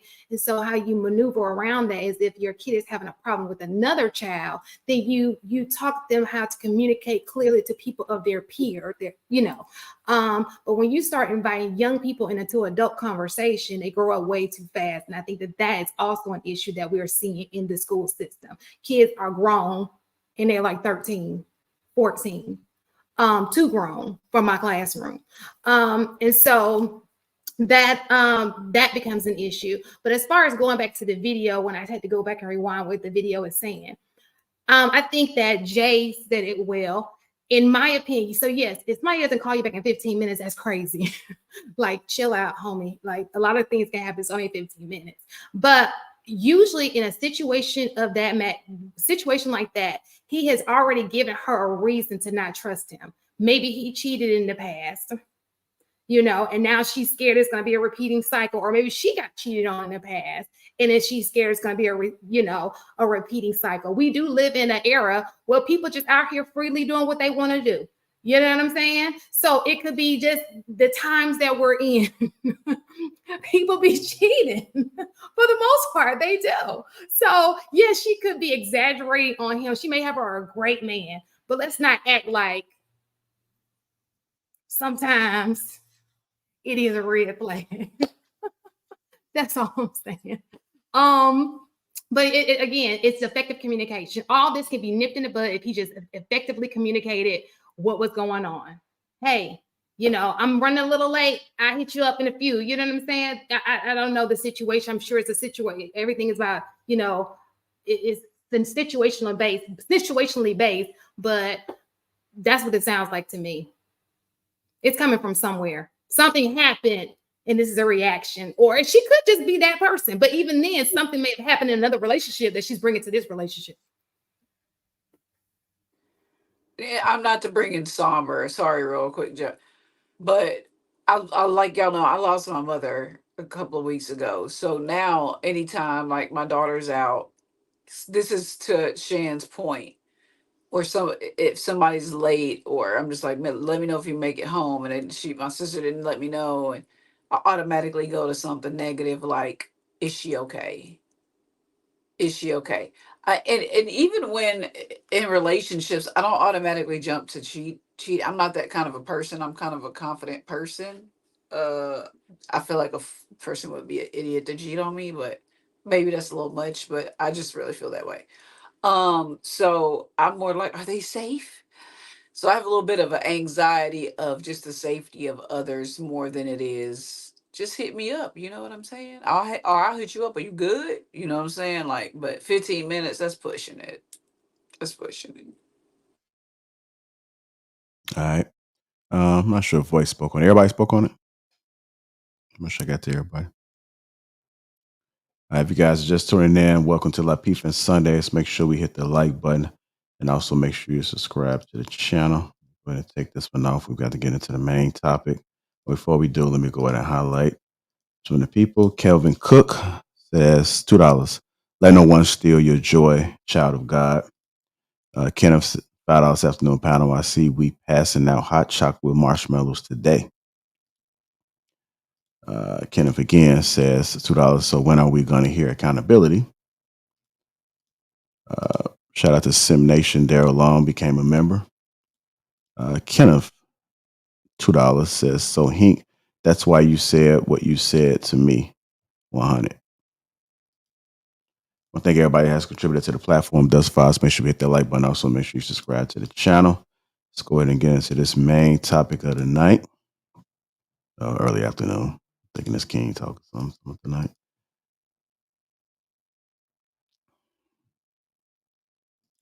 Most people are not actually ready for what they claim they desire. Most people are not actually ready for what they claim they desire. Let's go ahead and get into it. For a good person to come into our lives and God sends them, but then we reject them either because we got afraid or the presentation was unconventional. We ask for an opportunity, but then when the Lord presents it to us, we become intimidated. God does his part, we don't do our part, and now we're back asking him again for the same thing he already did. It's a reckless cycle that almost proves that most people are not actually ready for what they claim they desire. Well, I know I messed up, but I just believe God's going to do it again. Well, God is gracious. God is merciful, so he's going to bless you, but there is no guarantee that the presentation of the second will be to the magnitude of the first. If you prayed for it, prepare for it. If you believe for it, then be ready for it. If you asked for it, don't be intimidated by it, because God is not obligated to redistribute what we reject. I'll say it this way. Many times we call, he answers, and then we hang up. Shows and fold. All right, let's go ahead and get into it. Most people are not ready for what they claim they desire. I'm going to start with you first, Voice. I think that goes for a lot of people. We hear these podcasts a lot, right? These podcasts come down your timeline about the women ain't doing this, the men ain't doing that. Oh, men don't want relationships. Oh, women are just want to do OnlyFans and only want money. It is just a mess. Okay, I feel like a lot of people are not really ready for serious relationships. They're not really ready. They don't desire marriage right now because I think that the marriage has just been made to look so bad. Like having a relationship has just been made to look so bad. Saying that you love somebody has been made to be like not cool. Like I don't know what it is where people can't come together and like process and be together in a relationship. I just think it's just because that's not what they really want for real. But I can't say it's all people because there's a lot of people that want to be married. Okay, there are a lot of people that out here that desire to be married, but there's a lot of people that don't. So that's a 50-50 thing. I don't know. That's just my opinion. All right. Go ahead, Jay. Yeah, I think that's accurate. Most people is an accurate way to describe it. And you can tell because blessings come, and if you're not ready for it, it dwindles. You ever see somebody that was like a rocket ship, whether it's in music, whether you see them in a lot of movies, or even people in your personal lives, as far as like job promotions and stuff, and you like, wow, like they on the run right now, or they're blessed. And then all of a sudden you check back in with them, maybe a year later, or if it was a relationship that they were in. I'm sure y'all see a bunch of those on Facebook. They in a relationship, they on the beach, they happy, and then 8 months later, you're like, hold on, where all those pictures go? I thought you was in a relationship and you're on the beach. Now you in the bathroom taking selfies. You notice stuff like that and you wonder it's because they're not prepared for it. We love the idea of it, myself included. I'm guilty. I've had stuff and just as quick as I got it, it vanished. She overseas somewhere. You know what I'm saying? I'm like, I thought this was going to be my wife, but boop, it wasn't. I wasn't ready for it. So I think we like the idea of a lot of things. And like what we were speaking to as far as being raised a certain way, we're not always taught correctly how to prepare for things or how to receive things. You give compliments, just like, I gave Shan a compliment. You saw she just laughed. We're not taught how to receive things, compliments, how to give them, just you have to be prepared for it. You have to be ready for it. You have to be taught how to prepare for it. And I know like right now in my life, a lot of things aren't coming because I'm not ready for it. I'm not ready for it. I hear, I have a lot of friends in my friend circle. I'm the kind of comedic. Well, let me not say the comedic. As far as the arts, as far as creative, music, editing, stuff like that. That was what I did in college. So they're expecting a lot of me. And I know that I'm not doing the things that would place me where they expect me to be, you know. And it's just a work in progress. And it's not gonna come when everybody else's comes, you know. Yours might come at 45. His might have came at 22. If I would have got this early, who knows if I would have even known how to handle it if I would have got it early on. So, you know, you just had to be patient. You got to be focused on what you want and how to prepare for what you want, whether that's mentorship, whether that's just research, whether that's, you know, looking at some YouTube videos or of people who have acquired what you want. Do the research. That's part of preparing for it. So you'll be all right. I like that. Go ahead, Brother Hink.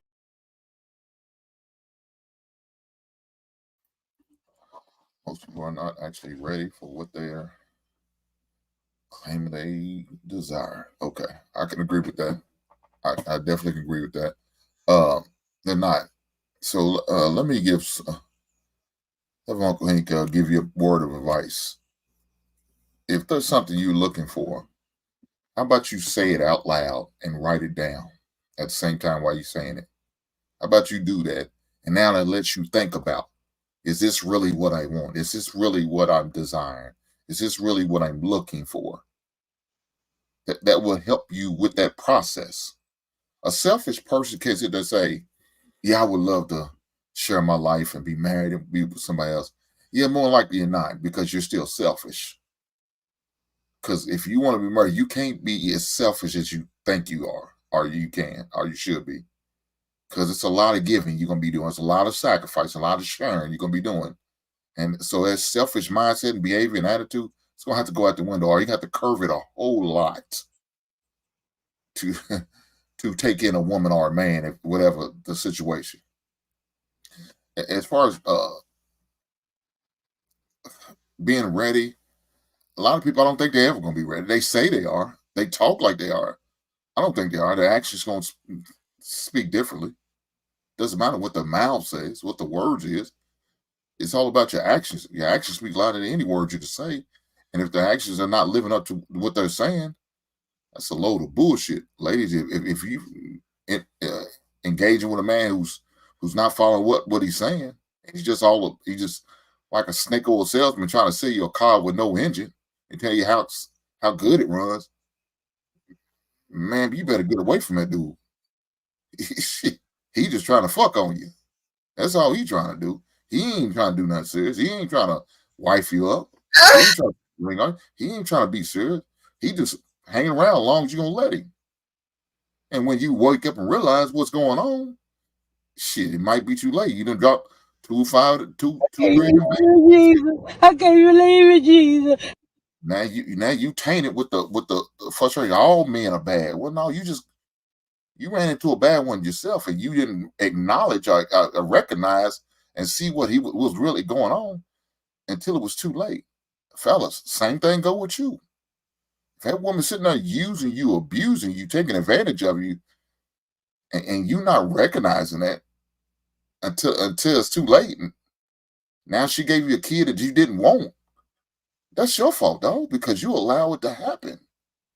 You sit there and watch it all go down, and you act like you didn't know what was going on. That's on you. So make sure whoever you are engaged with, you're dealing with, make sure you recognize what they're about, not only with their words, but with their actions, and they following through with it. I'll leave it there, JR. All right. Go ahead, Nola. These sound effects are killing me. I can't. I can't believe it, Jesus. I can't believe it, Jesus.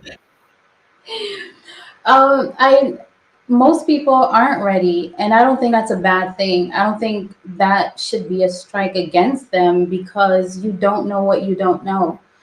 And I think it's perfectly fine to have a vision and to have desires, but you have no idea what it entails until you're actually in it. And this is coming from so many different things I've experienced in life, especially as an entrepreneur.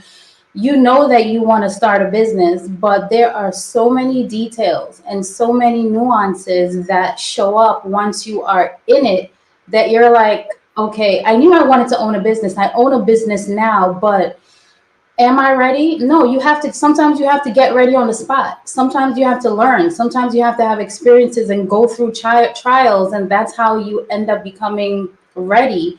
And then you might end up starting another thing, maybe a marriage. People go into they want the marriage, they want the wedding, but when you are in a situation with somebody and you really get to see all of those little nuances about them, all of all the sides of their personalities, the little things that they do that you didn't know existed. Does that mean you're not ready for marriage, or does it mean that you're learning on the spot? And I don't know, like, what does ready even mean? You know what I mean? If you've never been a part of something, if you've never done something, if you've never experienced something, if you've never visited a place, how do you know that you're ready until you're actually in it? Sometimes you just got to get ready and learn as you go on the spot. And I don't think there's anything wrong with that.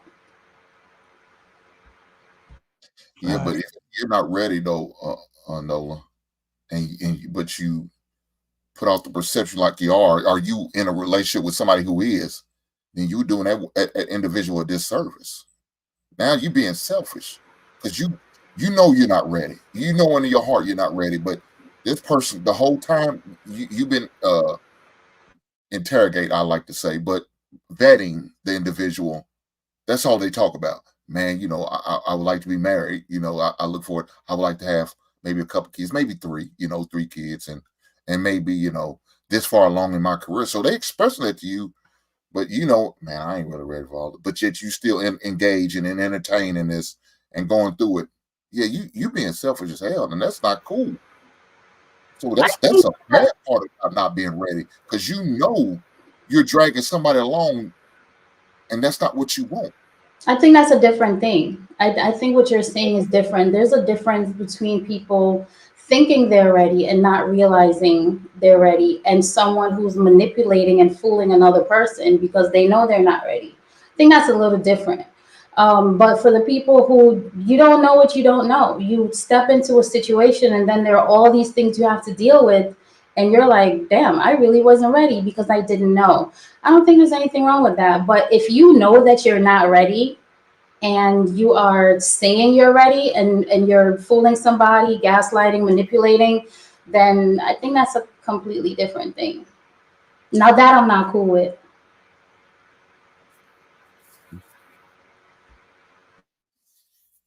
All right. I think I can understand both of y'all perspectives. Let me go to balance. Let me play the video one more time, then I'll go to balance.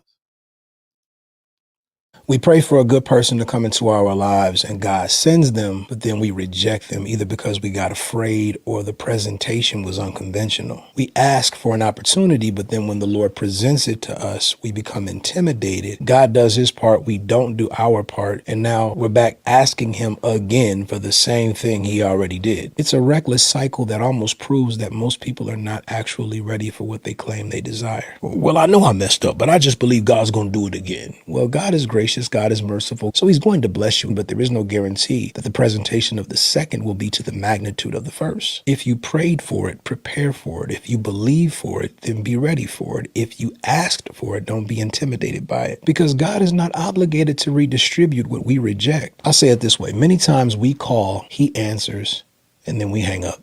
Shows and fold. Okay. I'm gonna go to you, Balance. You know what? I like that, Pastor. I'm glad you played him today. That was dope. That was dope. First, I wanted to say thank you to Jay, because he was so vulnerable today about not being ready. Like, that's real talk. And that level of emotional maturity right there, okay? Emotional intelligence that a lot of men need to watch this. Ow. Say, you know what, Jay? You know what? You're right. I'm not ready. I need to stop lying to all these women. I respect you for that. And everything Hank had to say, I agree with. That was just so spot on. Hank was on fire. I wanted to just talk about really quick another Bible verse. Sorry, y'all, it's Sunday, so I get to throw in my Bible verses. And again, this is coming from 2 Timothy. I think it's between verse 1 and 7, 2 Timothy. And it says, God did not give you a spirit of fear, but of peace, love, and a sound mind. And what a sound mind means: discipline, self-mastery, that discipline part that we keep leaving out of the conversation, right? I think somebody asked, I think it was Nola, she was like, how do you know, or how do you prepare, basically? Like, it's everything you want. There are certain things you could do to prepare for it, and people could say, no, I disagree. You could prepare for anything. Anytime you need to take an exam, you could prepare for it. And then we're saying, how do you prepare for life? When I wanted to be a wife and mother, I had to prepare for it in different ways that I thought about, because I wanted it so bad. I'm like, okay, what do I need to do to have this and have it in a healthy way? So I had to be healthy about the way I chose my partners. I had to be healthy about the way I dated. And I don't even want to call it dating. I call it courting, but whatever. I needed to be careful with my body. Like, I had to develop financially, physically, mentally, emotionally. I had to go to therapy because I had issues from childhood. Like, that's me preparing for what I want. How you're going to say you're ready to be a wife and a mother, and you haven't forgiven people, you have an unhealthy emotional attachment, or you have trauma you never addressed from childhood. If you just don't address these things, you're not preparing for marriage. You're not preparing to partner with anyone. Like, so I think most people, they don't even think about preparation because they're not ready. Because that's the whole point, because they can't prepare for something you're not ready for. Like, you're not even preparing to be ready. Like, so, I mean, that's the start of it. And I talked about fear, because God did not give us the spirit of fear, but of peace, love, and a sound mind. I talked about that because most people also are living in fear. So I remember one time I was mentoring this 16-year-old boy, and he was like, he's going to be in the NBA. And I'm like, all right, yeah, tell me about it. How you going to be in the NBA? And he was like, oh, because like, I wanted to know his game plan, like step by step, another way to prepare, step by step, write it down, have an action plan, action steps, one by one, ABC, how you going to do it? He had zero of that. He wasn't even on the basketball team at his school. I'm like, are you going to try out? Like, have you ever been on a basketball team? No to all these questions. So how are you going to be in the NBA? I don't know. It's just going to happen. And there are so many grown people walking around like this. They're like, it's just going to happen, or I'm a trust in God. It's like, that doesn't even make sense. Faith without works is dead. That means if you're not putting anything into action steps, you're not going to achieve any goal you say you want. A lot of people talk about they want financial freedom and wealth, but they spend their money on frivolous things every single day. Like, you always shopping on Amazon. You don't have a budget. You go out to eat 5 times a week. Let's be serious. Like, before, anyway, I have a million examples of this. And even in my current relationship, I needed to do personal things physically to get healthy. But like I said, mentally and spiritually, he had to do himself in order for us to come together and be in a healthy relationship that lasts, not just you finding somebody to have sex with and you arguing every 2 weeks, that, which a lot of relationships are. But anyway, I just wanted to say, I think I answered it. They're not ready for what they desire. They're not preparing for it, or they're in fear of it. It's so many different things. But yeah, I'm gonna leave it there, because I could talk for a million years. You know that, JR. Yeah, understood. Up under that post, the pastor said, it's so many times we pray for God to open up a door of opportunity or bless us in a specific area of life. But when he does, we allow fear, uncertainty, or self-doubt to cause us to shrink back.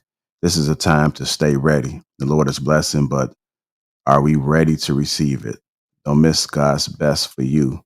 Some things don't come back around. And then one of the top comments was saying big facts. Meanwhile, good men and women who are ready question their readiness because of the rejection of the unready. And wait, I have to add to that, because that is so true. I didn't even. Oh, I love that he put that in there, because that is just so accurate. And I want to, I forget it. Sorry, because it's a long story. I don't feel like going into it. But yeah. That one person that said they got something to tell you and then they say never mind. All right, now I'm gonna say it because it just came back to me. All right, so it's a long story though, but I'm gonna tell you. I talked about this, I think, on this show, but it was like a few months ago, and I was talking about an old relationship, why I stopped talking to this guy, because he said he wanted marriage and all this type of stuff, but he was in fear. And how do I mean? Like, he kept saying, "Oh, you're too good and you're so beautiful," and it led to him not being able to trust. So he would always accuse me of stuff that I wasn't doing, and I always had to prove that I'm not somewhere else, and I had to text and call, and he would call me constantly and just accuse me of stuff. And he literally did that 15-minute thing that somebody brought up. Like, if you say you're gonna call somebody back in 15 minutes, they call you right back in 15 minutes. Like, you didn't call me back. Like, what are you doing? That's weird. And he used to do stuff like that all the time, where you had to prove yourself to him. Like, it's like, sir, you're not ready for this, because you don't trust in a relationship. And then I found out his ex cheated on him, and it made all the sense in the world. He wasn't ready. He still had fear of somebody cheating on him again, but he was handling it all wrong, and I couldn't deal with him. And whew, anyway, that was it. I can't believe it, Jesus. I can't believe it, Jesus. I'm free now. I'm free now from that. Ooh, it was torture. Like, an insecure man, I say it all the time, they scare me more than anybody. It's torture. These insecure men. Anyway. Balance, just a real quick question. Do you think an insecure man can become secure? Or do you think anybody? I think any insecure person can become secure. Yes, I absolutely believe it. You got to do the work, action steps, but yeah, you can. So you don't think deep down it's still always there? They're just masking it? I feel like, I'm gonna be honest, you just asked me, this is how it feels. The question felt to me like you're asking me if an obese person could become like healthy physically. It happens every day. It happens every day. And it's possible. You could always have a change of heart, a change of mind. But everything is created twice. First in the mind and then in reality. And we have to know that. And once you know that, create what you want first in your mind and then make it your reality. That's how you do it. Okay. Go ahead, Luis. That was a good share. I'm gonna start off by saying this. A lot of people are seeking luck rather than seeking God's favor. A lot of people are seeking luck rather than seeking God's favor. And that's why they get caught up in these situations.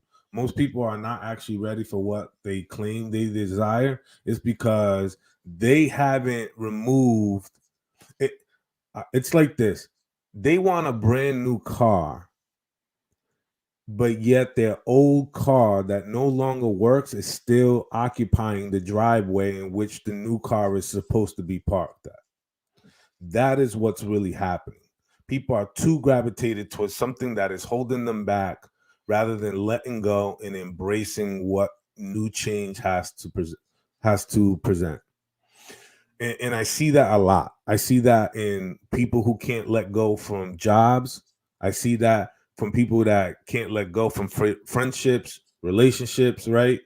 People that are not ready to embark on a new journey, and people who are just, quite frankly, not ready to embrace the process. You got to trust the process. That's really what it is. It comes down to people trusting the process. They're just too stuck on things being a certain way. And sort of the example in the video, he talked about that when God gives them their desired outcome, they reject it or they ignore it or they don't really take it serious. It's because it's not presented in a particular type of way or it's not packaged in a certain type of way, right? And quite frankly, what a lot of people get is that they're so familiar with something that is old and they expect that the old thing is rebranded and repackaged as the new. So that's why they're rejecting whatever person that comes into their life. They're rejecting whatever blessing comes into their life because it's foreign to them. They've never seen it. They're not comfortable with the unknown. And sort of that's why they keep, pushing back, right? And after a while, they keep asking, God for all these things, but they're just asking for luck and rather than favor. And a lot of those prayers are going right to the spam mail.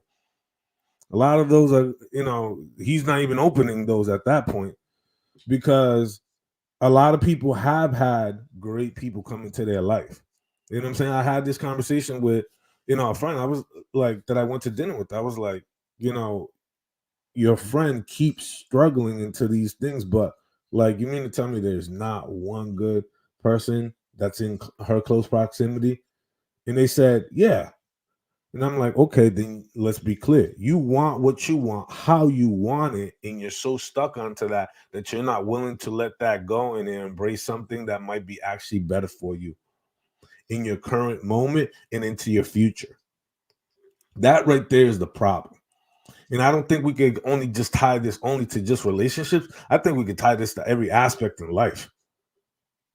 Every aspect in life. You know what I'm saying? But when it comes to relationships and people dealing with people are fumbling good people. People are fumbling their blessings way too often and then sit in a corner asking themselves, why me? Why me? Why me? Well, your turn came up like 1, 2, 3, 4, 5 times. You've the opportunities have been presented to you. You just didn't do anything with it. You wasn't prepared for it. You know what I'm saying? And there was something that Balance that brought up and that I really, really like. People want what they want, but they haven't taken the necessary action step, like the NBA. And it's like, okay, how are you going to get there? I'm just going to get there. You know what I'm saying? That's seeking luck.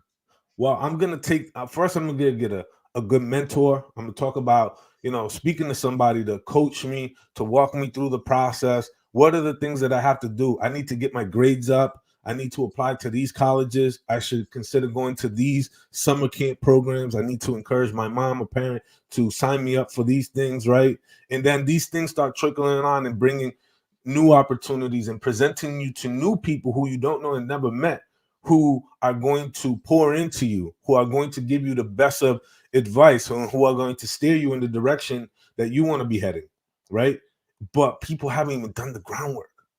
They're just expecting it to drop out of the sky like rain, and they're just supposed to collect it like bucket. From the truth, people are still too stuck in their old way of thinking that they haven't even developed a cognitive understanding that what worked in the past is not going to work into the future. It's the definition of insanity, doing the same exact thing over and over, expecting different results.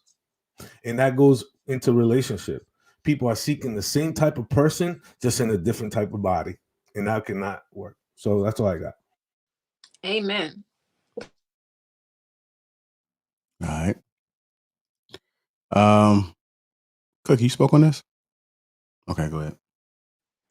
I have a two-part answer. One is related to relationships and the other one isn't. So I'll start with the one that isn't. And I've never told anybody this before. I prayed and I prayed and I prayed for the career that I wanted in athletics, right? Track and field. Are people actually ready for what they claim they desire? I desired to go to a Division I school. I desired to run track.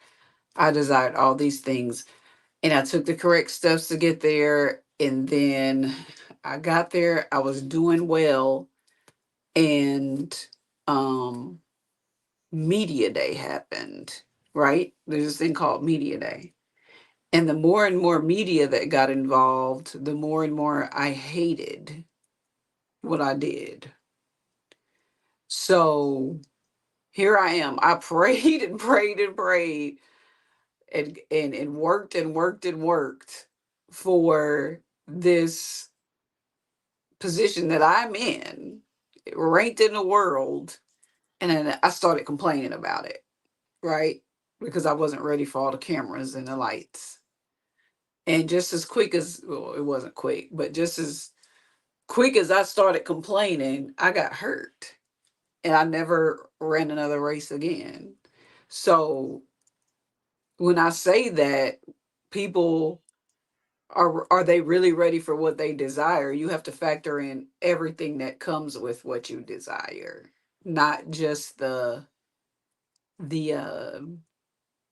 the idea in your head of what it is that you think you desire. You have to bring in all the factors, and that can prevent heartache. I wasn't necessarily ready to stop running.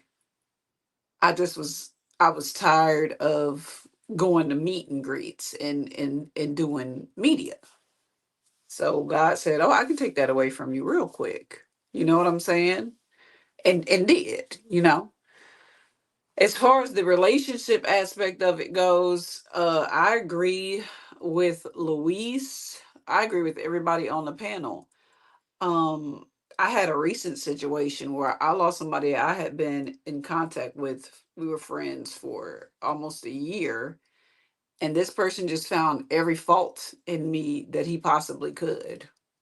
And you know, sometimes the loudest people are the most insecure. Let me just put it like that. And I couldn't figure out what it was. I'm like, I know it's not me. You know what I'm saying? Because I don't really. This is the most y'all will hear me talk in a week. Like literally, I'll sit at home and be on my computer or doing or reading a book. And this person just was not. They speak a good game, but just not ready. And maybe I wasn't that person for them. That's a possibility. But I honestly think that, you know, with the pattern that I see this person going through, it's definitely that person. So you have to be ready for what you desire. If you're asking for a certain thing and then God gives it to you, you let it go. Don't expect for too many repeats. So I completely agree with what the pastor said in that video, because I've done it myself before. With a guy in college. So it is what it is. We all make those mistakes, and you're begging for what you desire. Please, God, please. And then you get it and you mistreat it, and then now it's gone. So I agree wholeheartedly. And like everybody, well, like Louise said, and like a lot of people said, this isn't just in relationships. I don't even like talking about relationships on the internet, but this is in all aspects of life. This could be the new Jordans. You want the new Jordans, but you eating out every day. And when it's time for the Jordan release, you don't have the money to get the Jordans because you spend it all on Uber Eats. You know what I'm saying? So it's like this could apply to anything in life. So you definitely should take it to heart. Are you actually ready for what you're claiming your desire? Are you actually preparing for what you claim that you desire? And in that preparation, you need to factor in everything that comes with what you desire. If you don't, it's going to lead to a road of failure every single time. All right. I appreciate that, Cookie. Jay sent me this video that's tied into the topic. I'm gonna go ahead and just play this right quick. Look humble as shit, man. His pops wasn't that good to be feeling entitled now. Your pops ain't brought a mic and none of that. Now, I'm not saying Mason's wrong, but I'm not agreeing with that take. He looks like a nice guy from It's from something Africa. he's not understanding, Cam. This guy is 7. That's what that was my initial can handle shit. the rock. I said He's something's like going on in Lamar practice Odom. that we not noticing because we're not. Yeah, I'm telling you, that's what it is. Normally, it's only 2 reasons something doesn't work, Cam. This is what I learned about life. There's only 2 reasons why something doesn't work. You want to know what they are? Yeah, I'm listening to you. You're not supposed to be doing it, or you're not faithful enough to it. Those are only 2 reasons things don't work, no matter what it is. If your record deal didn't work, you wasn't supposed to be with them, or you ain't put in enough work. Is one or the other.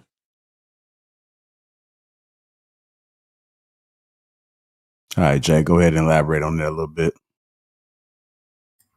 No,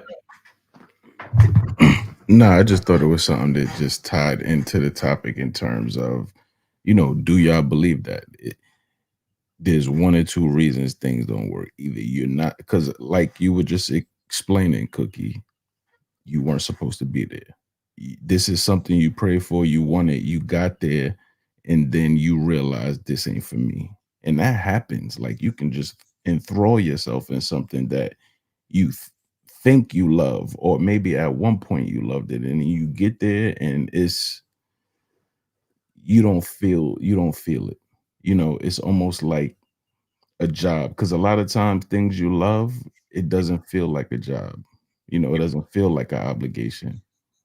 So, you got there, local wanted it, or like you said, you're not faithful enough to it, meaning you're shortchanging it. And that's in relationships, that's jobs, that's dreams, that's, like you said, in many facets of life. Can you Jay, fall out I of tell love you with this. something? I'm sorry. No, go ahead, Cookie. I'm gonna tell you this. I started avoiding the media day and avoiding the things that came along with being part of the track team that I was on, which was a very good one. So media was always around. And but that was part of the lifestyle. And I started avoiding it. I'm just here to run. I'm just here to run. That was my thing. And God was like, no, sis, this is part of it. And if you're not going to be a part of the whole team, then I'm just take it away from you. That's what I feel like happened to me. I'm not bitter about it because I know exactly how that happened. I was not, you're right. I got there and I was not giving it 100%. I was on the track, but there's other things that come along with being a Division I athlete. And I just wasn't with them shits, I You guess. you remember Marshawn Lynch at the Super Bowl? I I'm just do. here so I don't get fined. Yes. He was the Yes. same way. Like, I'm just here so I don't get fined. So Marshawn, how are you looking forward to the Super Bowl game? I'm just here so I don't get So I fined. don't get fined. Some people just don't do good. I didn't like it. And they would always try to come. I was one of the people they want to talk to. Me and my homegirl. And I was just like, I just got through running. I mean, I literally said that after a race one time. I was like, I can't breathe. I just got through running. I got second. I wanted to get first. And that's all I got. And my coach was livid. So yeah. God was watching me. He was like, okay, you want to have an attitude about being on top. Somebody else could have been here, ma'am. And I got hurt like 2 months later on my birthday. Okay. Is everybody spoke on this? I think Luis was about to say something. Yeah, I was gonna say, is it possible to have put in the time and the work and dedication to something, and at some point you just fall out of love with it? It's not that you weren't meant to be there, because you made it and you did it and you put in the love to it. But I think sometimes the institutional spot in between those two talking points is that sometimes people fall out of love with something that they once loved at one point.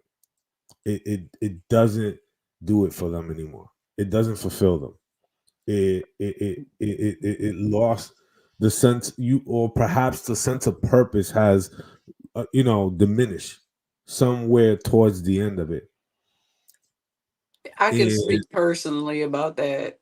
Um, I wake up, I go to breakfast, mandatory. I go to class, mandatory morning classes. Meanwhile, kids around you are going through actual college experiences. After class, you go to lunch. After lunch, you go directly to practice. Right? You got maybe an hour, and then you practice from 2:30. It's hard life. That wasn't the issue for me. And then you go to practice, and then after that, you go to um eat, and then you go to mandatory study hall. But because I went to a good high school, so I'm like, study hall. I don't need study hall. I make good grades. You know what I'm saying? But it was mandatory 8 hours a week. And then it wasn't that I didn't like to be told what to do. It just became a job. You know what I mean? And it was like, oh, by the way, at the football game today, we need some people up in the booster club area because they want. It's just like, I'm like, bro, I'm here to run. I'm here to run, win medals, win championships, which we did. But yeah, it's not that I fell out of love with track.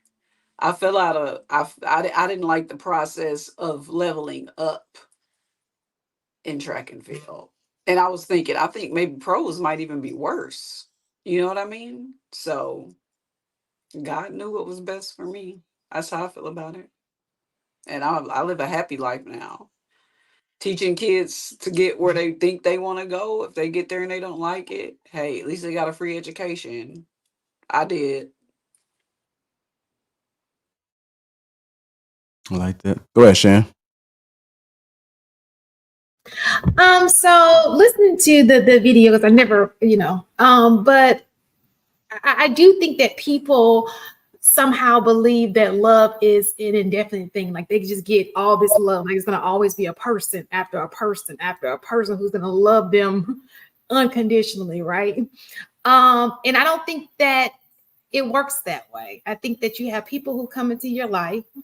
You take when you abuse that, guess what's going to happen? You're not going to get that opportunity too many times. I mean, I agree. I mean, just think about it any other way. How many times you going to keep saying no to a blessing before you just not get the blessing anymore? Like blessings, aren't just going to keep coming for you, right? And it may look a little different. It's almost like, you know how a person, they get a certain age and now they don't even have the same pool they used to have when they were younger and they thought they would have this infinite amount of pool available to them.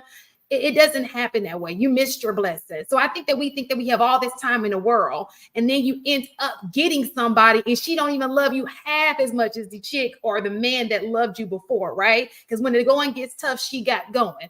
And so I think that we screw ourselves in that type of way. We're very selfish individuals. We think love is gonna just keep on happening to us. It just does not work that way. It absolutely does not. As far as the love being fickle or you growing out of love. Now, if your paths are different, that's totally different because you can love somebody from afar and you can understand that person's just not for you. But when you're talking about the happiness, like, oh, that person's just not doing it for me, that feeling, that in love feeling, that's going to keep coming and going. Nobody is just going to be perfect the entire way, right?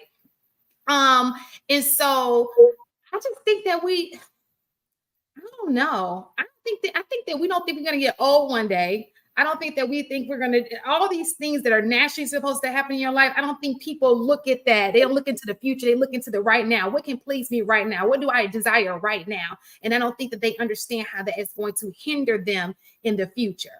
Yes, you'll probably get somebody, but you might get a snake. God may throw you a little snake. He gave you some great fruit. And you wanted to deal with snakes, so he threw a snake your way, and now you got one, and you're bit and dying by yourself. So, I think that's especially true when it comes to women. You know what I'm saying? When you find a good man and you sleeping on this good man, I think we think that there's a lot of good men out here, and it's just good people are just not really, it's not a whole bunch of good people these days. I don't know what's in the coffee or what's in the sugar. I don't know what's going on. It's just not a lot of good people these days. So when you get one, you need to cherish them, treat them right. Don't take them for granted and move forward and make it work. Love is a choice. You choose to be with that person every single day. You choose to work it out. Again, this is not for reasons like these beating on you or crazy reasons like that. I would never tell you to stick to something like that. But if it's a person who's really good to you and you can see yourself, you care for this person, write it out. It ain't gonna come along too often. It's just not. Because if you ask any old person how many loves in their life, if you ask an old person, well, how many people did you love in your life? It don't be a great number. It'd be like 2, 3. So if you have already had 2 or 3, you've already surpassed what this 80, 90-year-old then said they didn't have in their life. So just sometimes you got to go to the elders to just see how it really works and get an understanding of, But I think y'all just confused. That's all. I'm sorry. I rambled a little bit. I think that's the problem with this generation. It's like, oh, I'm just not ready yet. I got so much to do. I want to travel with them. I want to build some money, build a business with them. You can do all of those things with your partner. You don't have to do it by yourself. That's the great thing of partnerships. You don't have to go through life by yourself. You got a partner to do it with you. That's what I'm saying. Shan, are you describing some of your AKA sorority sisters when you just did that? My sorority sisters mostly are married. Don't do this, Hank. Don't do this. My sorority sisters, for the most part, many of them are married. Most of them are married. There's only a few of us who are not. Pink choosing violence. He can look. I did not come to fight. I came to be real. Well, And I think that people think that this. I think that people are clueless. They think that this is going to keep going on and on and on. And it's going to be left behind. They really are. Shan, you're That's so unfortunate. right.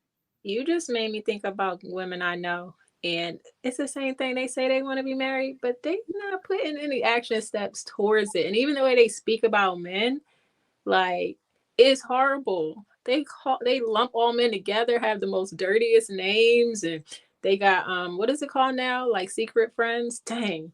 Come on, y'all know the name when they Sneaky link. Yes. I can't remember what it's called. They got sneaky links and they talk about I got you. thank you. And then I be hearing they're like, this one married, but he paid his bill. And then they're like, these are the type of scum people you dealing with. And then you wonder how you succumbed to being just like them. I mean, there is no way you could be dealing with all these type of people that you can't stand and then say all men are trash and all you do is deal with trash men and then talk about you gonna be a wife and mother. It does not happen like that. I'm just saying, action steps change the way you live, change the way you think, the way you speak, get around some wholesome people.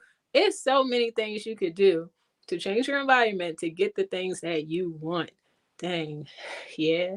Yeah, that's all I think of. Oh, and last thing I wanted to say too is I think the most, for me, I'm the most blunt person in my family, I think, because I'm blunt without disrespecting people, in my mind at least. And if I've ever disrespected you, let me know.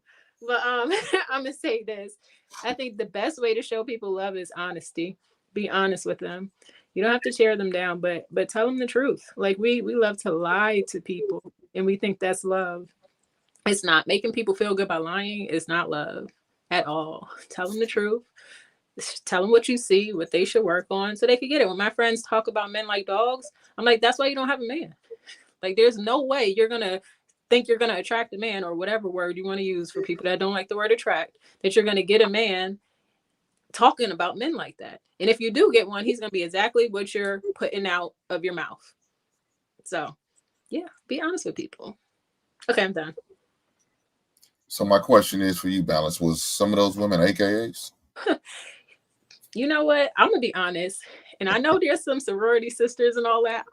Sorority girls ain't my thing. I'm sorry, like it's just a little weird. I'm not into cults. We're not. Our organization is not for everybody. But I'm sorry, it's just weird. I'm not Greek. I'm not pledging to nobody. Ain't nobody yelling in my face. Ain't nobody telling me to go skin a cat. I don't know what it is. It's a little weird to me. I am not skin a cat. Nah, it's not as weird as you think. People make it weird. I'm just saying, if you have to pledge your life to something, it's just not for me. That's another reason why I thought I was going to join the military and I couldn't pledge to the government either. I'm just sorry. I'm not pledging to nobody and nothing besides my husband and God. That's it. Done.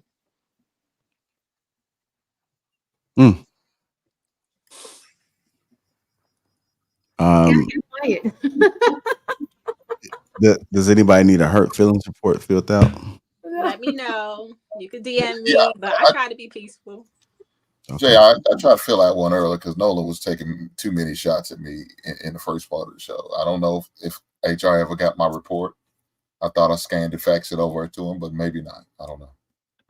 I'm gonna fill out a report for Shan, because of Hank's violence that he chose to bring up the sorority. I feel like that's wrong. Yeah.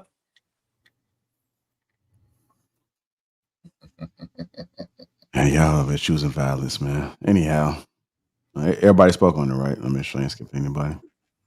Nola, you spoke on it? Nola did. Yeah, I said you can get ready as you go if you need to.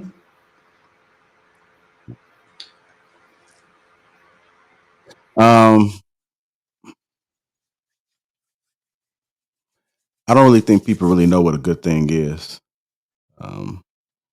So usually it'll come and go. And when it's gone, they kind of realize that too late.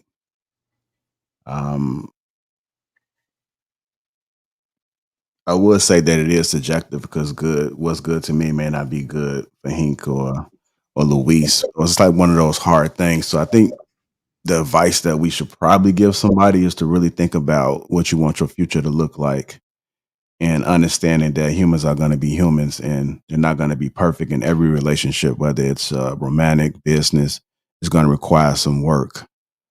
So the older me will probably look at people, and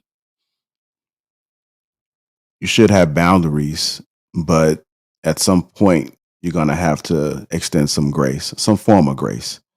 And it may not have to be anything that's crossing your boundaries, but it may just be because they're human and they've gone through some things. I think one of the advantages of getting with somebody early and building is that they don't have that wear and tear.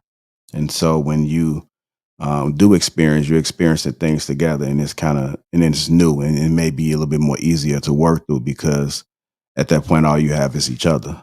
But when you do have a lot of mileage, and mileage doesn't have to mean anything sexual, but it just can be experience. And we already know what comes with experiences. Life is about ups and downs. And so with that being said, there's going to be some form of trauma or some bad experience that they may have, because if they didn't have any bad experiences, then they would be where they want to be. So if any point in time somebody complains, that's just let you know that they've experienced something that didn't go in their favor. Because otherwise, what complaints would you have? If you hear somebody say, I've grown, that's a clear indication as well that they've gone through some things. If they say, I'm not where I used to be, or I evolve, or that's not me, or that was just a phase in my life, you don't really have to even ask the question whether they've gone through something. You got everything you need to know. So I think whenever you find that good thing, really just think about what it means to you as an individual, because it can make or break you. You can waste a lot of time. And I don't think that anybody wants to waste unnecessary time if they have any control over it. So continue just to vet effectively as best as possible. Life has no guarantee. So even if you vet the best you can be, it can still fold. But just understand that when you pick that right person, whether it be man or woman, whoever you are, just make sure that you do pick wise.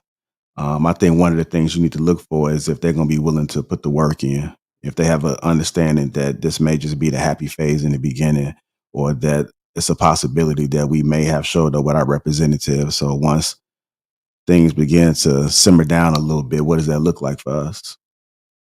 I don't think people can answer questions if they never experienced it. And even if they have experienced it, they may have experienced it with you.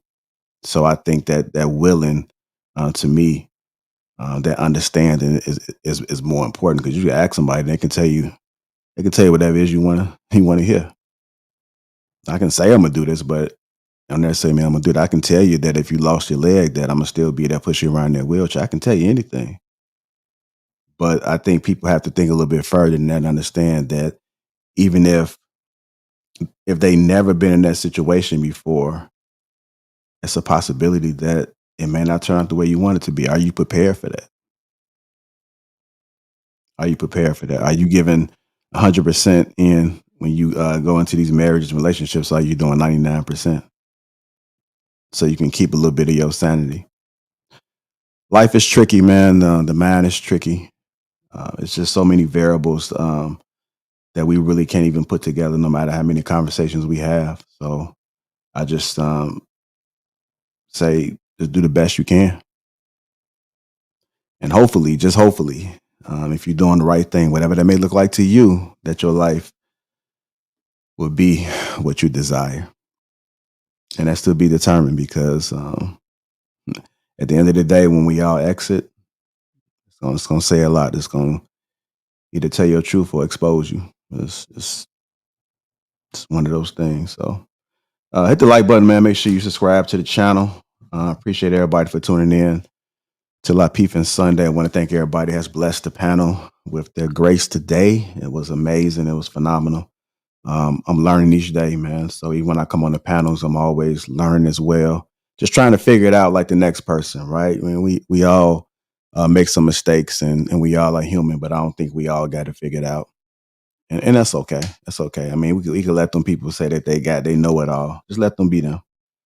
The only thing that really matters, the only thing I really care about is what I'm leaving for the kids. So if you got children, I think your life is a little bit different, you know. And then if you are, I still think that we have a part in this life to make sure we leave it in a better place. So the older we get, I think we need to be thinking along the lines of how do we want to lead this earth, because our time is coming. Our time is coming, and we don't know what it may be. So if you're gonna do something, just do some work for the world, man, and hopefully it'll be able to function a little bit better. Because I know I've seen a lot of things that I wish would have been better. And so don't wait for later, man. Start now. Start now, one day at a time, one person at a time. So even if we able to change even one person in the chat, I think we've done our job.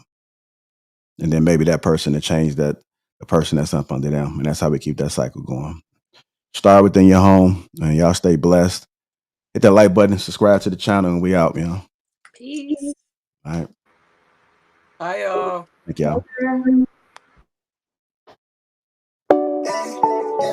No, I really can't complain. Wave, yeah, hey. Everything is straight. Wave. Unfortunately, I got to come back, man. I got to come back real quick. I forgot to acknowledge a few people that did super chat. Young Wells, $5. Says salute to the panel for having these real conversations, which is needed in our community. I want to thank you. Leah also became a member. Salute to you and Leah. Last week super chat said 199. Good one today, guys. My apologies on that, you guys. I got caught up in the moment, but again, thank you, and we out this time for real. Thank you, guys.